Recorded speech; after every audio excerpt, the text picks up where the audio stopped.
under the false assumption that nobody would ever say, did y'all just see what that nigga did? Who's this dude's Davin Lewis? What's your credentials, man? Because I see he calling you out, Jag, saying that He he can wasn't. call, listen to He's me. saying you wasn't He can around call, when he was he around. can call me. And guess what? He could come on here if he wants. I don't know who he is. Oh, she says Yeah. I don't know who he is. Oh, see, there you go. It's nobody. It's somebody that's probably being paid to talk I shit. mean, you niggas I just don't know you, and you don't know me. What I do know is this. I regularly went to the Kit Kat Club from 1995 to 1997. Were you at the Kit Kat Club, Davin Lewis? Where apparently your maker, your grandsire, oh Honeycomb, was building his little janky ass empire? Because it all started right there in the Kit Kat Club. I was there. That's when Kim and Kimura used to hang out there all the time. It was an old theater that was renovated and turned into a nightclub. Had 5 different levels. Were you at the Kit Kat Club, or are you just a nigga that got fake stories from the tunnel? Like I'm trying to understand. He said he You worked can for sit James here. Cruz, Sean Prez, and Malcolm Miles. He said, "You understand now? I'm not that old." Who's not that old? He's saying he's not that old. So he was too young to Oh, even be around when you was hold on, wait, that wait, around. wait, wait, wait, wait, wait, wait, wait, wait, wait, wait, wait, wait, wait. He's saying he's not that old. Yeah. So wait a minute. He's going to sit up here and question me and try to check me about a time that he's willingly admitting he was not present for because he wasn't old enough to be there. Because understand this, in 1995, I was 18. I was an intern and I was writing and working and hustling, trying to get my deal. And I got signed to MCA. I would have never taken the deal at Bad Boy. I knew what Bad Boy was like. My girlfriend Kima from Total, Kima Dyson, she was signed to Bad Boy. I know exactly what a Bad Boy contract will do for you. I had friends in the building. So love protecting Diddy. They love protecting no, each other. no. But wait a minute. Let's highlight how pathetic this moment is right now. I put him back up there. He said, I worked for James Cruz, Sean You, Prez, and Malcolm Miles. You understand now, and I'm not that old. So he basically was too young to be around when you were around.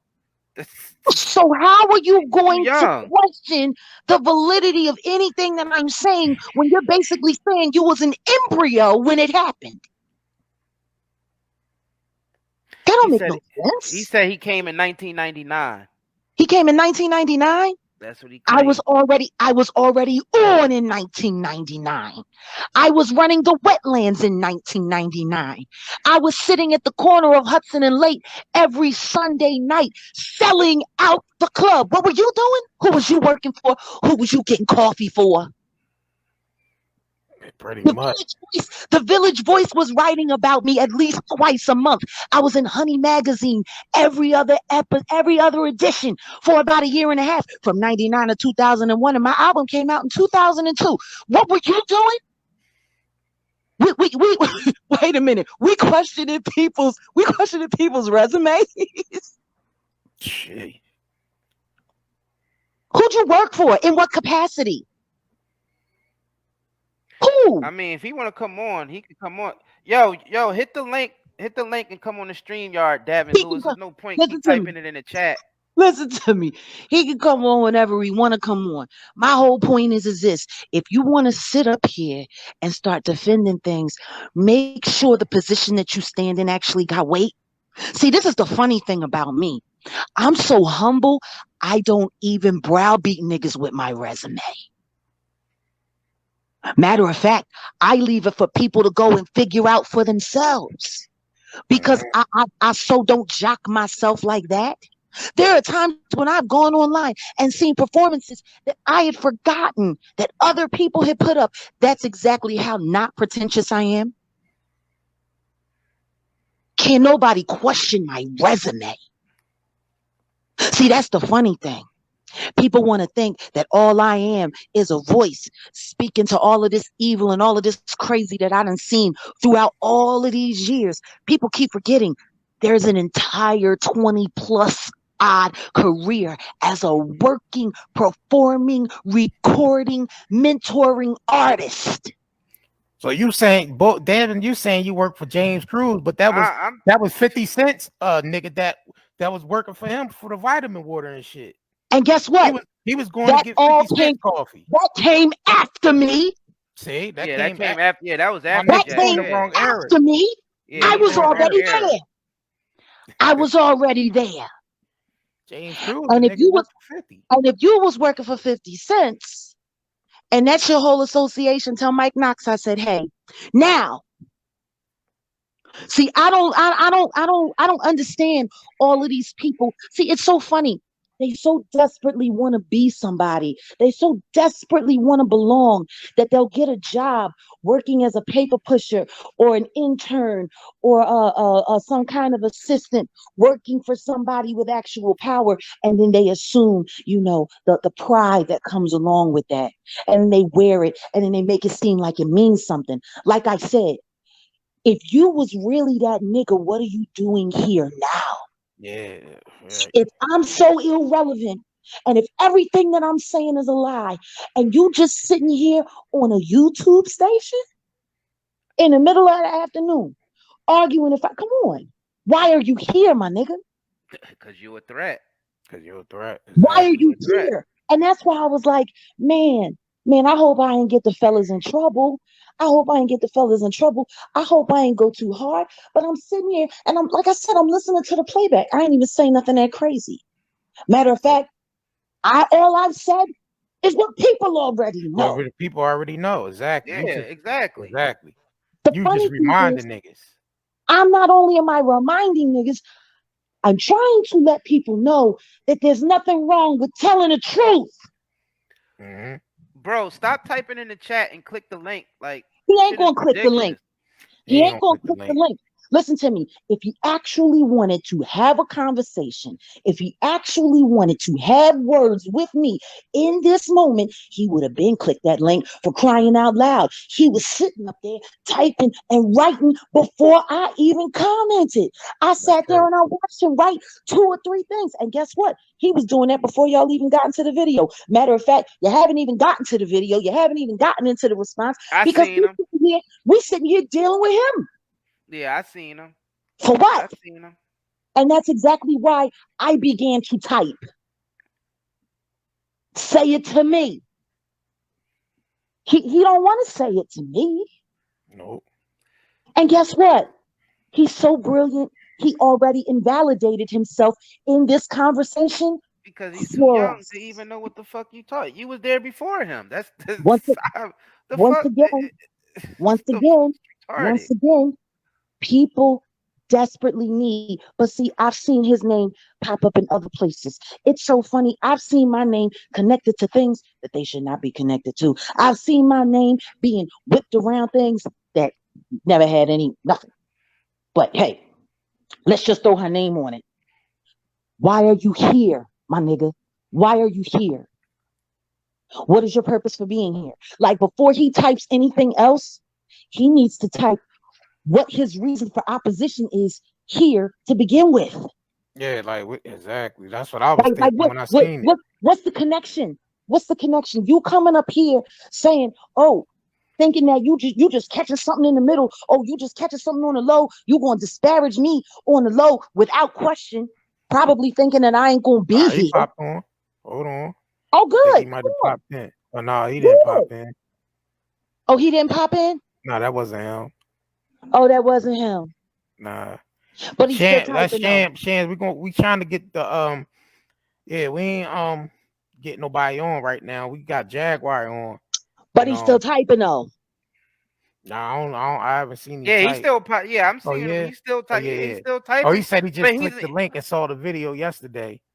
I don't have StreamYard. You don't need StreamYard. You don't need it. Wait a minute. Do you hear the excuses? Yeah. Just click on it, and if you sign into your Facebook or your YouTube, then you should be able to get in. Come on now. somebody as sophisticated as him, he should know how to do this. Like, I don't understand how niggas is still. Hold on. What's the opposition? What's the point? People. What's the point? Nobody else should be clicking on that. Nobody else should be clicking that link. Oh, and did he put? Oh no, that's somebody else. See, this is what I'm talking about. This is the kind of craziness that I'm talking about. These niggas be defending these industry ass niggas. Like, I don't understand. Well, he's claiming that he worked with him, so. Yeah, but my thing is what's your point of opposition? What is your purpose for being here opposing? Because see, things that I don't agree with, things that I don't like, I avoid. I don't engage. Mm-hmm. He thought that he could come in here and troll and get away with that shit, but he ain't getting away with it this time. Well, unfortunately, he started trolling and didn't know I was watching. That part. That's the other beautiful thing about becoming invisible for a little while. Mm-hmm. You actually just get to sit back and see some stuff. Mm-hmm. You get to sit back and you get to study. Just study. Just study the whole architect of lies. I'm not there. I wasn't there. I'm not a credible source. I'm not this, but you weren't there either. You just made that very clear. So what's your point of opposition? Like, if you're actually going to sit there and oppose something, you should have a point that you're opposing. Are you opposing the fact that Diddy is a scumbag? That Honeycomb was scumbag? Are you opposing that fact? Are you opposing the fact that he has abused nearly every artist that he has worked with over the course of 35 years? What are you opposing? Are you opposing that he doesn't sleep with his son's ex-girlfriends? What are you opposing? That's all public. I'm just saying, am I making any sense? That's all public. Exactly. What's your point of opposition? What exactly is it that you're standing up for? What am I lying about?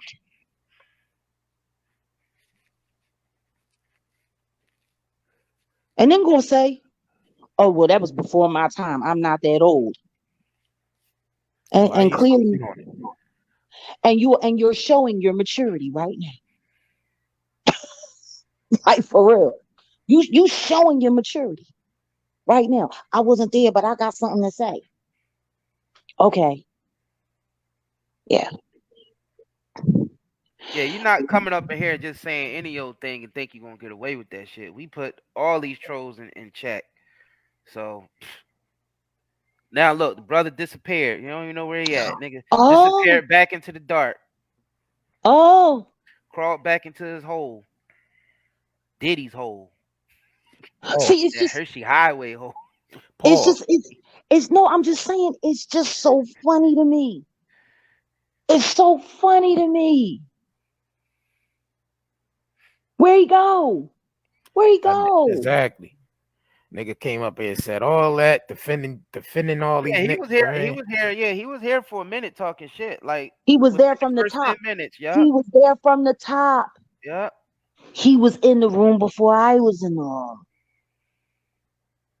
I was ignoring him because I looked up and see it looked like he worked with somebody, but he just said he worked for the nigga that all of these people got their little social media troll squad teams, and they do all of this foolishness. Listen to me. It's to me, it's ridiculous.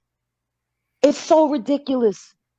A bunch of strangers running around attacking strangers on behalf of someone they do not personally know. That's crazy. That's insane. But all of these, like, I don't understand fan bases anymore, because fan bases, when I was growing up, fan bases was all about, everything was about the artist. Everything was about the music. Everything was about their shows. Everything was about supporting them. Everything was about spreading the music and spreading the love, and all of this, not going and attacking your rivals' fans.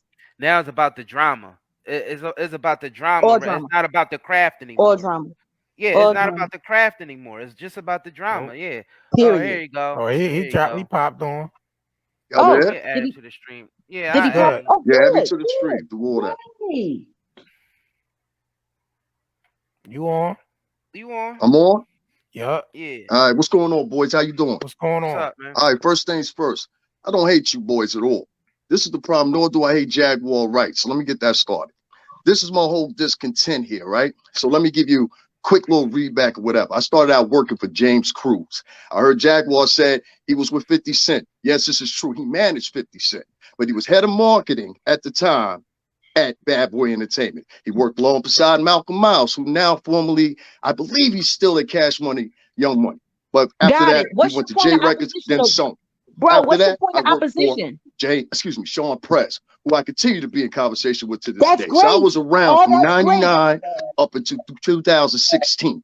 All right. I seen a lot of people come out of 1540 Broadway when Arista was our distributor. I saw a lot of people coming in and out of the building when Interscope was our distributor. I saw a lot of people coming in and out of the building when Atlantic was our distributor, alongside the Bad Boy Worldwide building that sits right across the street from Ed Sullivan Theater. So as far as Jaguar is concerned, Jaguar, I don't have a problem with you. Actually, if anybody, like you said, you see my name attached to you, a lot of people will tell you for a fact, I've always been a Jaguar Wright supporter. In fact, when Tasha K and y'all whole went down, I was one of the few people that made a video and got flagged for that. I couldn't even stream for 2 weeks because I was defending you. You understand? So I just want to make that clear. What I have a problem with is the fact that Jaguar is talented. You understand what I'm saying? Beyond talented. I have known some of the musicians that have actually, a lot of people don't know, a lot of the musicians, different musicians go on tour with different artists. So some of those talented people, whether they be bassists, percussionists, whatever the case may be, they also work with other artists, including Carl Thomas and other people along the way. You understand? I've never heard anything bad about Jaguar. Like, unlike this, you're a little snappy. You understand? But my thing is, when you came back, and I was so happy to see you come back, the first thing we got into was the gossiping. You understand what I'm saying? And I don't think that these two young men, because you two guys are the one here yourself, I listen to you guys. Somebody sent me a link to you guys, and I say, yo, I like these guys. And I understand some of the stories. I do it myself on my page. You know, and I got followers. Some of the stories, that's cool. But other ones, they get so salacious and they get so entwined with your message, and they almost collide with each other. You gotta pause, bro. Bro, you gotta let it respond. Like, if you actually gonna sit there and say that you respect me and you're a supporter of mine and all of that, then you gotta pause. Jaguar never got on to no gossip in anything. You gotta have a little bit more respect, fam. Jaguar never got into gossiping on anything. How about that? Jaguar wasn't gossiping about nobody. You boys there or what? I can't hear you. Yeah. Let her. She wanted let her talk. Yeah, let her talk, fam. You said something that was totally and completely untrue. I didn't even know that people was posting stuff about me on YouTube these guys until I got. You can't hear it? What's going on now? He claimed he can't hear nothing we saying. Okay, everybody else can hear. Jaguar didn't get on YouTube and start doing anything and gossiping with anybody. Jaguar was pissed off on her Instagram page. And I went live on Instagram. And the next thing I know, every Instagram video that I put up talking about the things that I saw that made my skin curl ended up on YouTube. That wasn't me. That wasn't me gossiping. That wasn't me getting involved in doing this and doing that. It wasn't until after I had seen all of the people that was posting and stuff like that, I started reaching out to the real ones. Because I wanted to make sure that the information stayed pure and the information stayed accurate. But everything was on my Instagram page. Am I telling the truth, gentlemen? Yeah, that's a fact. That's a fact. Definitely. That's not gossiping. He knows that. Malik B died. He died right when the pandemic was really starting to go, like, just shut down everything and shut down everybody. And we was worried about who was going to be dead next week. And I did not like the way he was treated by my former bandmates, by his former bandmates. Yeah, I can't even. I can't. And then the next thing you know, saying, I got people coming to me, asking me questions about this and asking me questions about that. And I decided I was no longer going to lie. That's what happened. I didn't come out with hello. I can't hear nothing y'all saying. Can y'all do something with the mic or something? Nah, I can't hear y'all. You gotta go back out and come back in. He gotta go back out and come back in. Then. Yeah, you y'all can fix the mic because I can't hear y'all. It's a clear screen over here. Hold on, let me try something. Once again.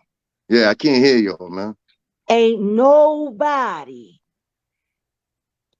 Nothing. I ain't no gossip columnist. I've never pretended to be. But what I do think people have a right to know, especially the public, especially after years of investing their money and investing their time and believing all of the PR stunts and all of that stuff, and then they see artists that they love disappear or die in strange ways, or the next thing you know, they arrested and this and that and the other. They have the right to know what happened to these artists. Yo. They have the right. I can't hear you guys, man. You gotta unmute yourself or something. Like you might got something on mute. Yeah, he can't hear him. I'm gonna come back in. I can't hear you. All right. Just come back in. But you know, he made sure he had his hat on and he's got his jacket on. He's, God bless him. I ain't hating. I don't really understand what he had a problem with, because that's what it's not like he agreed with majority what you was saying, and that he came right in and said, "Oh, I don't hate you guys, and I'm a fan of Jaguar. I mean, she's talented." He said his only problem is with you being talented. I don't understand what he's even talking about. Listen to me. Listen to me. Everybody thinks they got a right to have an opinion about what I do with the gift that God gave me. Everybody got an opinion. Because you're talented. Why not? Listen to me. Listen to me. This isn't about my talent, and understand something. My talent doesn't belong to me. Whatever talent that I had, it was given to me by God. You're trying to make money off your talent. You was just a year and a half ago trying to sell a single. You don't remember that? What do you mean trying to sell a single? You were trying to sell your single. I don't know how many copies you sold, but my point is you were selling and you were facilitating the sale of a single. You did it on your Instagram and you did it on YouTube. By the way, I bought one of them. Once again, I made certain records that I had. I made certain records that I had available because people said, Jag, where's the new music? Where's the new music? Where's the new music? I said, I got a couple of records and I will make them available. But you ain't seen so what are you talking about, God? We're talking about, listen, we in the business of selling singles, right? Are you? To make money. So you said you use God as an example. I'm not trying to berate you. I'm just saying you use God as an example to try to exemplify and check me. But at the same time, you sold music. When you were signed, you sold music. We sell music. I wasn't even talking about you, bro. I'm talking about a lot of people, not you. I don't all right. It sounded personal. Some of the things you say sound personal. I'm sorry. I apologize. Continue, please. Once again, it's that New York energy. You got that all going on up in your head. You got it rolling around. You got to slow down. You from Philly. You telling me to slow down? Yep. That's why I moved to Texas, so I could learn how to slow the fuck down. Can tell you what, I'm listening. So I could learn how to slow down. I don't need to slow down. I like my tempo. Now continue on. I'm listening to you. And that's perfectly fine. I'm gonna tell you something right now. You can run and run and run and run and run. You can even convince yourself that you're not getting tired. That don't mean you're not getting tired. You can't read me like that, sweetheart. You don't know my energy levels. Nah, I can't do that. That's trying to delve into somebody's mind. I don't let people circumnavigate me. I never have. You know, that was one of the problems I had in the music industry. People try to circumnavigate, so I agree with you on that aspect. But you can't do that either. You sitting here talking over me. If you can't talking over you, I'm responding to you. Yeah, you are. You're not responding because I would have to actually complete the thought that I was saying in order for you to have something to respond to. Mm-hmm. Oh, that part. Understand this. My spiritual and personal conviction won't allow me to ignore certain things anymore. Mm-hmm. Period. My son was murdered. Kim died right after my son died. Right after. What was the name of the dog you dropped off to the babysitter or the dog sitter? Excuse me? What was the name of your dog you dropped off to the dog sitter? What dog sitter? I heard you say in the video that you dropped the dog that was traveling with you guys. Beautiful dog. You dropped him off at a sitter. You could later on go pick him up. Didn't you say that? Yeah, we put him in a place where he could run around because we was on the move. What was that dog's name? It's crazy. Why? Because I said it and I didn't want to mispronounce. My mother has dogs. My father had dogs. I don't like to mispronounce people's pets. Why are you talking about my dog? I was just wondering. I'm sitting. No. I was just wondering. I'm sorry. No, I'm continue. I'm sorry to interrupt you. Go ahead. I am sitting here talking about my personal convictions. As an artist, I use my voice to make a lot of money for a lot of people, and a lot of the wrong people benefit. A lot of good people got hurt. I was a part of that. So were you, apparently. See, let's not pretend like we don't know there isn't harm in this game, because there is. And there's a shitload of artists that don't get to make it as far as I made it. They got all the horror stories, but they don't got none of the glory. You know, it's two different points. There's a point when you started, you're older than me. So it's a point where you started in 94, 95. When they contractually did. You're not listening. Listen, we gotta have a rhetorical, or is this you talking? But what I'm saying is just in defense of what you just said. Talking over me before I got a chance to even say anything. Well, I thought you were finished. Go ahead. I actually think you still owe me about a good 2.5 minutes. All right, we'll do that. Now, like I was trying to say, when I started out in the game, I was just like every other artist. I was a 16-year-old teen mom. My whole goal was to make it so I could provide for my child. And guess what? When you're a teen mom and you're trying to give your kid the best life possible, you're going to make some compromises. You might not want to, but you feel as though you have to. I sat around, I watched a lot of shit. I watched a lot of dirty shit, kept my peace. I was quiet. I didn't, turn my head. I would warn those who I could warn. And, just like some people warned me. But as I got older, it started kind of making me sick. Why the fuck are we sitting here? And we know that there are predators in this game. We know it. They've been around forever. And then the new ones get indoctrinated and the new ones get ordained and they keep doing the same shit over and over and over again. You still got about 60 seconds left. You know that, right? I got a little bit more than 60 seconds left. But then I started thinking to myself, what the fuck kind of person am I to know that these people are out here doing this shit and hurting people and harming people and ruining people and doing all of this, and I'm not going to speak up. And I'm not even going to speak up. And I seen it happen in front of my face. No, man. At a certain point in time, if all my art is about is making money, then maybe I'm really not entitled to it, because I truly do believe that God gave me my gift. And I've seen my gift do amazing things throughout the years. That's why I always love live performing, because I got to touch people. And guess what? My spiritual convictions changed throughout the years. And when my son was murdered, that changed a lot of things for me. A lot of things for me. So I love that people, want to talk about how dope I am. But when people was busy trying to blackball me and trying to make my career different because I wouldn't play certain games as certain people would, wasn't nobody speaking up for me then. Wasn't nobody speaking up for me then. Wasn't nobody speaking up. No, wasn't nobody speaking up for me when I was getting blocked from tours that I should have been fucking headlining, but I couldn't have, because the bitch who was afraid to go on after me or before me was fucking the promoter. Now, let me ask you this. Do you think any of your own behavior individually? Hold on. Do you think any of your own behavior, Jaguar, individually contributed to that? Absolutely.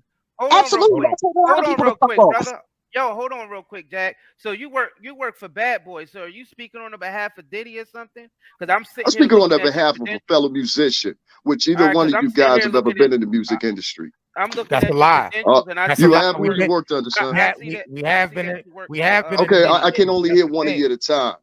That's a lie. We have been in the music industry. Okay, who have you worked under? You never disposed that. So tell me. Go ahead. I'm listening. this is between you and Jag right now. So, and you okay, so why end of the conversation? That's my point. And if you have, I've never ran across you guys anything else. But like I said, I allow both of y'all to talk. So may I allow to be able to talk as well? This is what I wanted to say. Jaguar comes from a different period in the music industry. Hold on, real quick. Are we going to talk, or are we just going to interrupt each other? But listen. Okay, I'm not trying to take over your show or nothing. I just want to respond. But you are. But you are. Listen though. Exactly. I talk and I project my voice. That's how I talk, you know. All right. I'm sorry you felt offended. So most of these subscribers don't even know who you are. Yeah, I mean, you gotta forget you guys are on a show right now, also, and I'm letting them know who you are. And I see that you do work for Bad Boy Entertainment currently. So I see your credentials here on LinkedIn. I see you. So this is what I'm saying. Are you here talking for Diddy? Like, I don't understand why you even here. Are you here talking for Diddy? Let me know when you're done so I can respond to that. Because I want to respond to three things. And I believe I allowed everybody to do what they wanted to do. But like I said, I can't be circumnavigated. So I'm going to get to your point and answer your question for you off the top, right? I'm going to answer your question off the top. But if you guys keep on playing and bouncing back and forth, bro, I can't answer anything. So would you allow me to answer the question, or would you just like to? Go ahead, brother. Go ahead, brother. Okay, sure. All right. So in the capacity of, am I here for Puff? No, I am not. I'm here strictly off my own convictions. If you had read the comments that I wrote, that I copied and pasted probably 8 or 9 times, I was trying to vent that out. But in between, you guys kind of sent it in once again on the drama portion of it. I even exemplified when I first came in here. Jaguar, I'm one of the main guys. You got interviewed by a woman named Patrice Gardner out in Las Vegas. Ask Patrice what I think of you. You can ask many other people that have interviewed you. Some of them I know what I think about Jaguar, right? Because I expressed it to them, and they know. Hold on. I'm not finished, because I allowed you guys to speak, and you asked me not to interrupt you, so I did. I didn't at all. I didn't interrupt you. If it's anything other than that, let me know. Actually, you did. You checked in with time markers. I don't know what you're talking about, but as far as your career is concerned and where this next Genesis was, it was a totally different time period in the music industry. And you know as well as I know, there was a lot of things that those girls would do. And I seen it, whether it was in Miami, Los Angeles, you name it. It was a lot of things that those girls would do and you wouldn't do to put themselves in a position to get signed, to get audition, get the demo, get heard, to whatever the case may be. And you wouldn't do that. You wouldn't do that. You wouldn't do that. Okay. It's well known. You understand? I'm not here with no Chuck. That's not the point. My point is, and guess you wouldn't do that. And along the way, navigating into the world we are now, it vented against you. It took you running into a Jay-Z or people like that, really, because they didn't care about that aspect of you as others did. You was a bad chick. You understand what I'm saying? You still are a pretty woman. Respect to your husband. But my point I'm getting at is, you coming back, knowing the history of the story, knowing this surviving Jaguar Wright, which I think was a complete embarrassment. Like I said, my channel got flagged for that. I took a hit for you. You know what I'm saying? Like, my channel literally got flagged for that one video I did in response to Tasha K, because I thought it was not only salacious, I thought it was wrong. I thought it took advantage of you. I think a couple of these bloggers have taken advantage of you as far as they interview you, they clip it, people clip it the way they want to clip it, or whatever the case may be. Now, on my channel specifically, if you didn't know, I have bits and pieces of your prior, I guess, engagements, if you want to say, or whatever, but none of them are in a salacious form. You understand what I'm saying? So when when I saw you come back, not this video, Jaguar, but the video you did in black and white, when I seen that pop up, I was like, okay, she's back. I was ecstatic. I really was, because nobody had seen your thoughts. You was like a myth. You understand what I'm saying?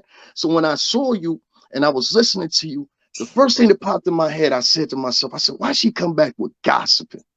Because that's not what I wanted to hear from you. And the reason I say that is based off, hold on, so it'll make sense. Because I'm a Taurus like you are. May 14th. Got it, but I wasn't gossiping.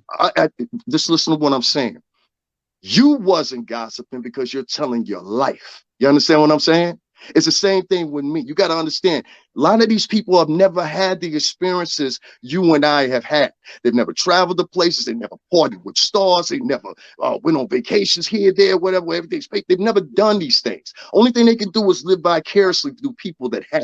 And this hence comes the stories, the gossiping, or whatever. Based off of what you've seen happen prior to you, Jaguar, with Tasha K. And now we see You back in the foray or whatever. I would have rather, and I think a lot of people out there. I'm just saying no, as a fan, let me finish as a fan. You know what? Underlining that as a fan. I'm not your enemy. As a fan. Got it. I'm saying, and I think a lot of other fans alike, they would have rather you come back talking about, yo, where is Jaguar been? Because that's the number one question. I don't care what Puff is doing right now. Puff in the town right now. He in the city right now. That video was done in Manhattan. All right, so let her respond, man. Give her the Of course. You know what I'm saying. Yeah, I'm about tired now.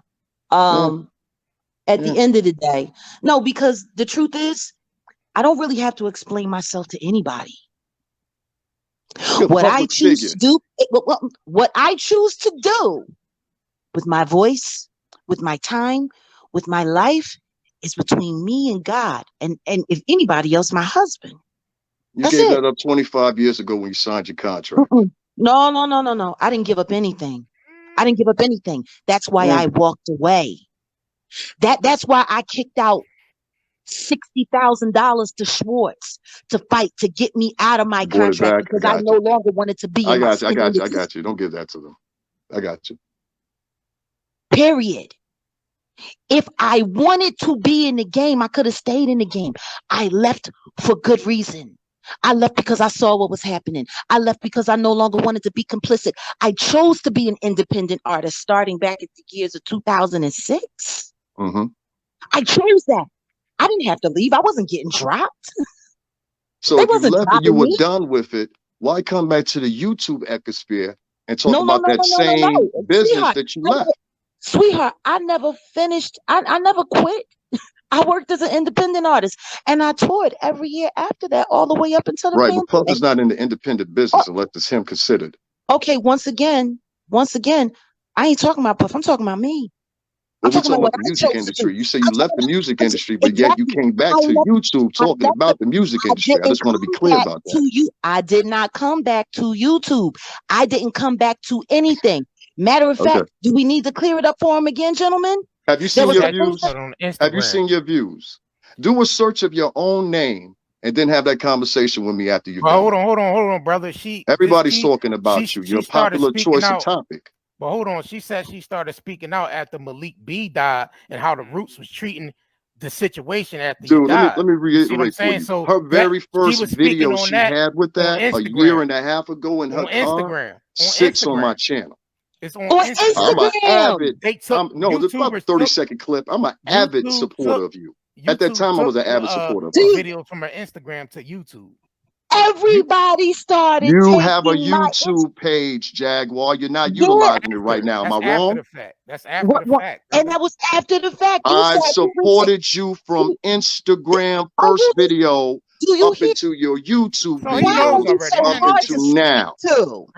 You guys need to learn who your allies are, huh? But I need to know who my allies are. You just got up on here. You got up in here. I just said I supported you, and you're arguing with me. You work for Diddy. You talking about allies? I think you guys want drama. If somebody's sitting there and telling you I support you, if somebody comes on your show and they say I support your show, boys, I'm a subscriber. I've been a subscriber, and then you're still digging in the crate and you're saying, okay, there's got to be something negative here. That means you don't want complicity. You want the argument. Once again. All right. I don't want an argument. We're having a conversation. Let me ask Davin a question. Do Diddy ask me anything you want, my friend. Say it again. Do Diddy know you're here right now? Nope.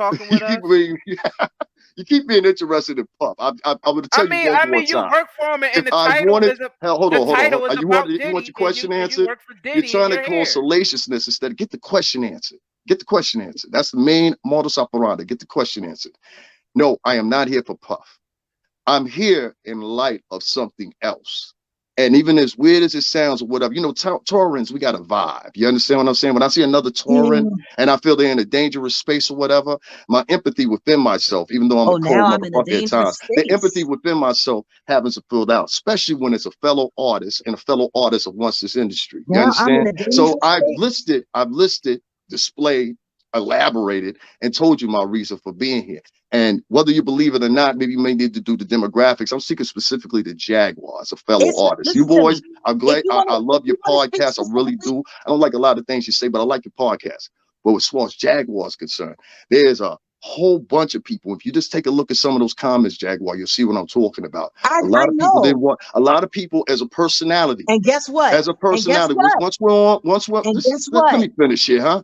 Once we're on, you know this from being a music artist. You know this from being a music artist. The moment we put ourselves in the public domain, we are now additives of that public. Meaning at any time that those people want to talk, because they do it to me, and I'm not even really a head artist anymore. I don't rap anymore or anything like that. I don't go to Daddy's house. I don't go to Quad. I don't go to any of those places anymore. My point I'm getting at is, even though it's not like that, I'm always attached to Bad Boy Entertainment. Can I call Puff right now? Very well, I could. If I want to get in touch with Press, very well, I could. If I want to get in touch with Cruz, very well, I could. Any of these people that you mentioned name, I could get in touch with, probably outside of Gene Dill and Vasta and Kim, Puff's sister. You know, outside of that. You know what I mean? But my point is, a lot of people just didn't want to see Jaguar, you know, come back gossiping with the local vloggers. Does that make sense? Nobody gossiping. You know, that's all I'm saying. See, that's what's funny. She's a talented girl. You're a beautiful talent. Ain't nobody gossiping. I love you to death. And like I said, just some people want to hear your story. That's what's funny. No. You want to talk. You want to run your mouth. That's perfectly fine. But if you're gonna do all of that, then you need to at least give me the opportunity to respond. That's what you got up on here for, right? You got up on here for dialogue. I don't have anywhere to go. So what's the rush? So let me respond. Are we going tip for tap for time? Say what you got to say. I respect you. I'm listening. Let her respond. Let me respond. I'm not in it for what everybody else is in it for anymore. Whatever my name has garnered and whatever my name has gained or created or whatever the case may be, I earned the right to that. I could really have a big problem with a lot of people using my names the way they use my names. I could have a whole lot to say about it. I could make a big one of them. Listen to me. There's a whole lot of listening to you. There's a whole lot of people that made a whole lot of money off of me. And you know what? I never begrudge nobody nothing because I ain't never gotten away in nobody's hustle. Because guess what? I said it all along. I am not in it for the money at this point in time in my life. Understand what I'm telling you. The love of money is the root of all evil. So will you be selling any more music? I'm sure I will, but it's going to have to be on my terms and in a manner in which I see fit. If people really want to support me, if people really, listen to me, if people really want to support me, if people really want to get behind me, then what they will do is just wait for me to make the announcements that need to be made. And make sure they subscribe to whatever it is that I'm about to do next. And guess what? You can get your music there. You can get your content there. You can get all of the stuff that you want there. Once I finish creating that, I had to take a year just for me and my husband to make sure our life was safe. So you don't care about it. So everybody will want to hear that story. And guess what? They will in time. That's the story we want to hear. But understand this. I never got on YouTube for gossip. People came searching out what I had to say on my Instagram page, which is my right. It is my right to share what I feel on my Instagram page. Do you know how wild that was? For one day, I get a phone call and somebody like, yo, you all over YouTube. And I'm like, I'm all over YouTube. I'm like, I've been had videos on YouTube. I've been had videos on YouTube. And guess what? Yeah. We turn on the TV and we pull up YouTube and I'm like, oh my God, these are all my Instagram. No, it was my Instagram. Thousands of duplicators of it all across the internet, not just YouTube, it's on Twitter, it's everywhere. So to say that I got into gossip, which is part of the reason why I'm still very selective of how I operate on my YouTube page, because the one thing you're not going to call it is a gossip page. That's not what I do. Okay, so how would you determine it? What would you call it? Number one, I have conversations with people. See, night and day, they had questions. And because I'm not talking about specifically these boys, I'm talking about because I'm not going to assault them. Like I said, I actually like the boys, but I say what I'm going to say, and I'm known for that. What would you call the vloggers outside of these two boys right here that picked up the stories, and that's how they ran with them. And you were there as a placement sometimes to confirm the stories. Well, I don't know, because there are very few people on YouTube that I deal with. See, Storm Monroe, he was a plant for Tasha K, because Tasha K. Okay, here we go. Because I'm talking about the two biggest ones. Because Tasha K. See, and once again, you said you want to talk about surviving Tasha K, but you don't want to talk about why it happened. Tasha K was put on me on purpose. I will allow you to do that. That's not my business. Tasha K was put on me on purpose, and her little merry band of weirdos, they were set up to find a way to flush me out. The simple fact, you know what? I can't even get into it because don't, in case you got something planned for the future. Don't too much. Today ain't the story. Today ain't not for that story. Enough of that. But understand this: when Storm Monroe approached me, he wanted to know the truth about the game, and he asked me questions, and I took that as my moment and my opportunity to engage with somebody. Excuse me, to engage with someone from a younger generation, from a generation that I am not a part of, that I don't particularly have influence in. And I got to give him the history on how this game works. Because for me, the things that I say, it's for those people who want to get into the business, but aren't sure. Yeah, that's a good heart to have. But, here's a reality in this generation. These guys that you help propel like that, and I've not only seen it with him, but other specific bloggers that do that type, because I had interaction with Storm Monroe, and I'm talking about direct interaction. Storm Monroe made a video apologizing to me one time for some interaction. Now, I'm not going to display on here that we were involved. If you don't believe me, ask him yourself. Yeah, I gotta get ready. The point I'm getting at with people that of that brand, he's a gossip blogger. You see what I'm saying? And they took the notoriety of taking your story and twisting it and bending it and making it into their own, which a lot of other duplicate bloggers did the same thing.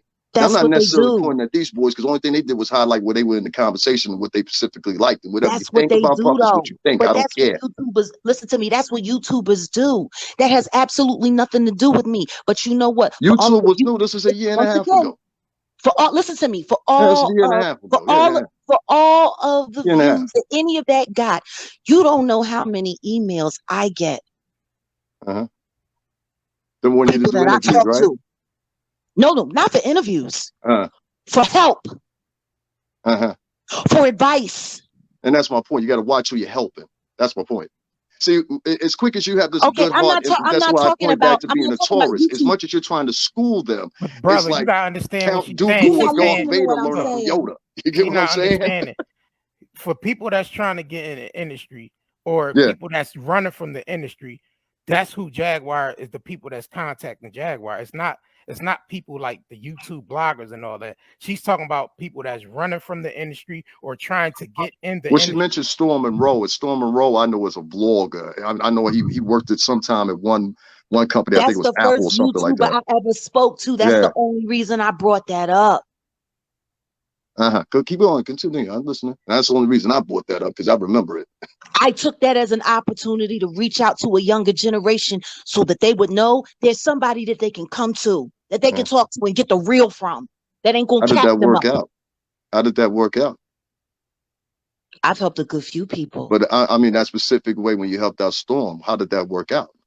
I'm not thinking about Storm. I'm not worried about Storm. Listen to me. You could elaborate on that. How did that work out? Listen to me. Whatever. No. Listen to me. How did that work out? My presence. Whatever blessing my presence bestowed upon him. No. I said, how did that work out ultimately? It drew a lot of people to me that needed to come to me. That's not what I meant. A lot of people. Once you helped him, the way he repaid you and returned the favor was he became salacious and smeared you along with his homegirl. She did a whole series off for you, and that's what you muttered under it, mentioning it. She did a whole series under you, and she charged for that series to watch it. And she had other people come on from your family, friends, and everybody else, which I thought was totally disrespectful. And she made money off of it. She made a slim amount of money, but she made money, right? Yeah. I think they played you. I don't know. I'm starting to think they played you. They didn't play me. No one played me. Tasha acted like she was your friend. That's the problem. See, you got to look at the people that they had on there.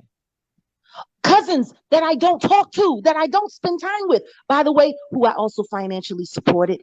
An ex-husband who used to work My You don't have enemies to convince me of none of against that. I said I was a supporter. That's not the question I'm asking you. The question I'm asking you is, how did that work out for Jaguar Wright after Jaguar Wright had helped storm the road? Questions, and I ain't getting a chance to answer. It's a simple question. It's a simple answer. It worked out horrible. Really? you're This not guy even beat giving you in her the an rock like it was a opportunity to snake Why it answer wouldn't the can't bit you you. question, simply be brother. quiet? Why can't you simply be quiet? I gotta mute you because you gotta at least give her the respect to respond to it. No, I'm just saying, are you seeing how this whole thing is working out? How this whole thing is working out? At the end of the day, I don't owe anybody an explanation for anything. I've said all along the way, this ain't about the money for me.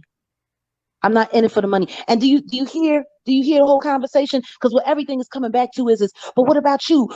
You gonna get your money. What about you? You gonna get your money. What about you? You gonna get your money. I'm gonna tell you something right now. Anything that I need is provided for me by the God that I serve.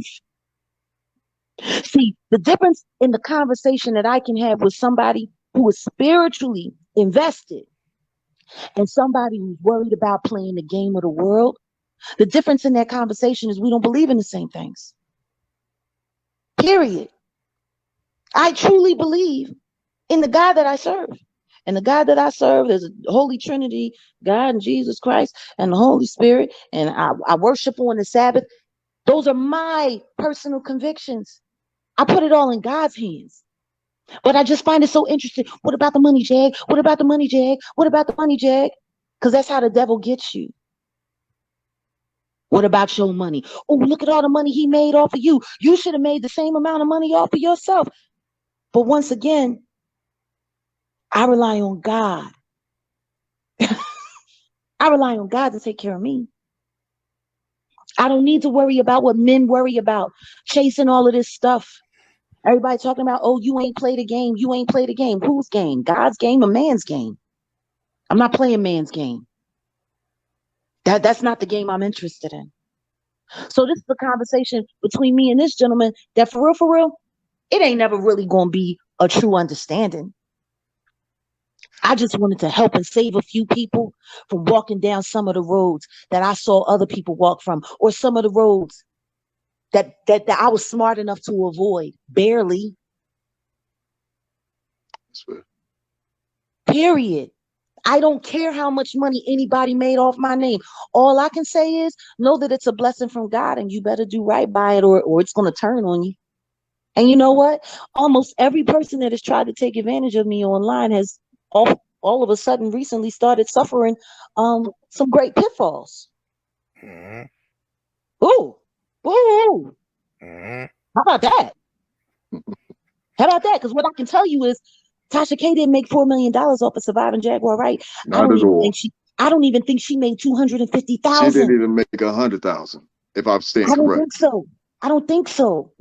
So guess what? Well, I'm worried about that. When the truth is I believe that my Heavenly Father will give me whatever it is that I want or whatever it is that I need. See, that's who I am. See, this whole world, everything in this world, as far as I am concerned by my beliefs, belongs to the God that I serve. Even Puff, even Jay-Z, everything belongs to him. What's meant for me, he'll give to me. I'm not going to sit here and play the devil's game to be comfortable for a few years, the few years that I have left to live, whether it be 20 or 60. I'm worried about the other side of the game. And hey, you know that's. I don't want to say something before the boys do it. Let them navigate their answer when I get a chance. What? No, I said I didn't want to interrupt. No, yeah, ahead, but thank you. Oh, no. Go ahead and continue. I don't want to take helm or nothing like that. Please understand this. Whatever I do from this point forward, whether it be music or a film project or whatever the case may be, it will be done with the blessings of the God that I serve. And I want to make sure it's something that he's asking of me to do. I done a whole lot that man has asked me to do. It's time for me to do what God tells me to do. It's just that simple. And your opinion isn't worth more than my soul salvation. It's not. I don't think any man should be, but this is my point. There also is reality, you know. If you're finished, and God is reality. Okay. God is reality. Yeah. Sure. That is reality. See, that's the problem.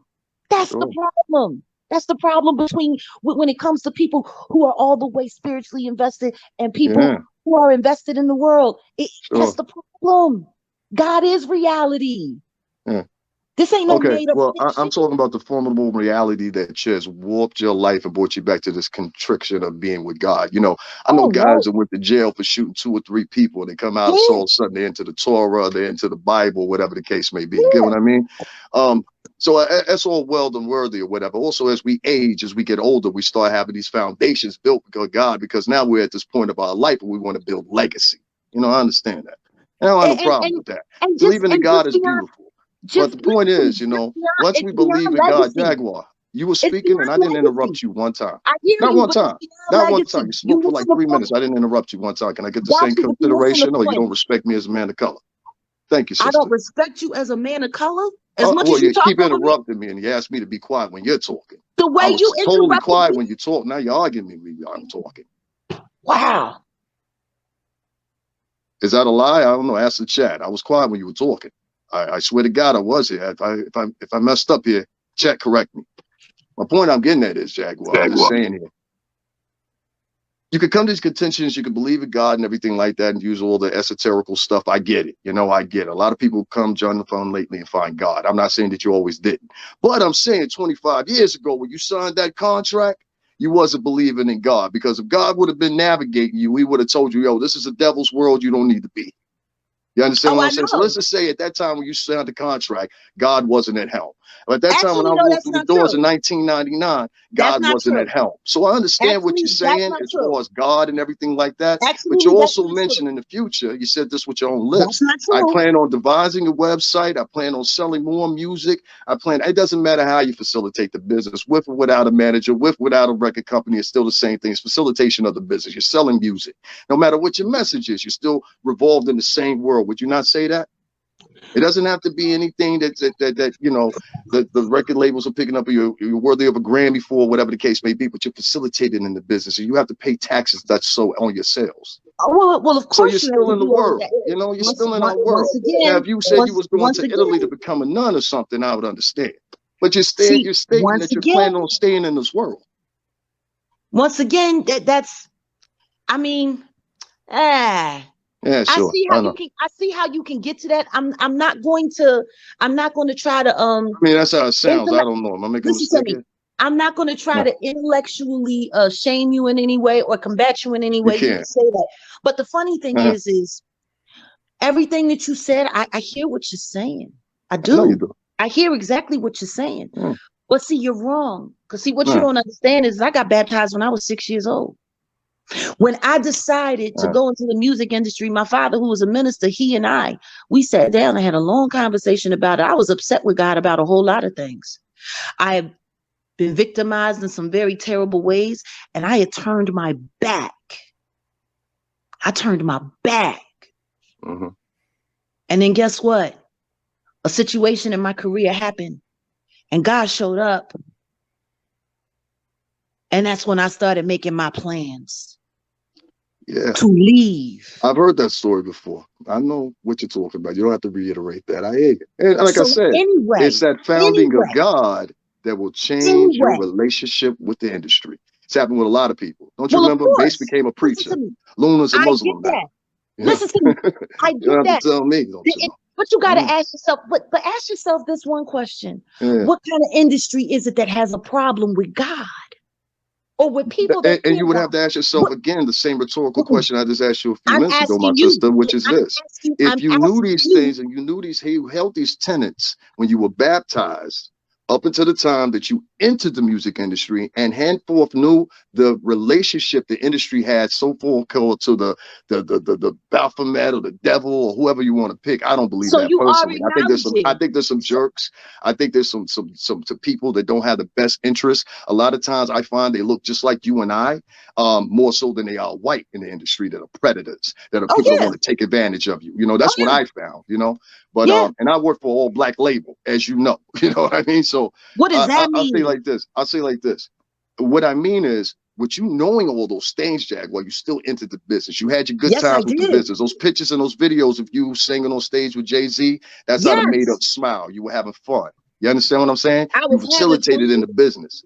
Now you're saying that you're moving along, and even though you're selling the music for yourself, you're still facilitating in the sale of a product within the dynamic of the business. Doesn't matter if IRAA is counting it or not. You keep saying these things and you keep speaking for me. I'm going to stay adamant with them. You keep speaking for me as if you know. I'm not speaking for you. I'm speaking for you, and I'm saying common sense here. If you sell some records some more, you got to pay taxes on it. Yes or no? That's not common sense. That's you. That's you trying to capsize. If you sold your music right now, listen, I got a single I'm dropping in a few minutes here.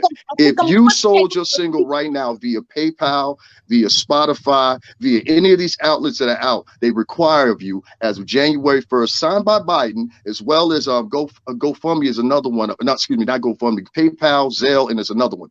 You have to pay taxes on this and YouTube ad revenue. You now have to fill out W-4s for it. You don't believe me? Go sign up for ad revenue. So I'm saying this is all everything. Okay, so if you sold some music tomorrow, I'm just saying, you know as well as I freaking know, if you don't call for those taxes, oh well, they'll come 10 years from now. You're the Fat Joe, you Wesley Snipes you. Yeah, is that fair? So what is it? What is it that you're? See, this is the thing that's killing me. You're trying to move away from it. I'll answer it for you. You're trying to move away from the business, but at the same time, you're trying to keep one foot in. That's my point. No, I'm not. It doesn't work that way. It doesn't work. That's walking the fence there. You're trying to keep one foot in by saying I'm gonna sell music, but I'm not gonna sell it for the record label. You're still selling music out here with the rest of us sitting on the freaking porch. You want to keep talking over me and keep talking over me. I'm stating reality. Anybody see a different? You're not stating reality. What you are is just stating your reality. And you're selling music. You announce us, you're selling music. It's not my reality, those are your words. Once again, I said, whatever I do, whatever I choose let's leave the option open. I got you. In a manner that I feel is pleasing to God. I'm not going to get involved in any of these companies because I know what these companies are all about. I've made that very clear. Said that 1,000,000 times. But there are more ways than one to be able to reach the public and to reach people without having to play the devil's game. It's just which is you're going to sell your music, right? Are you going to sell your music?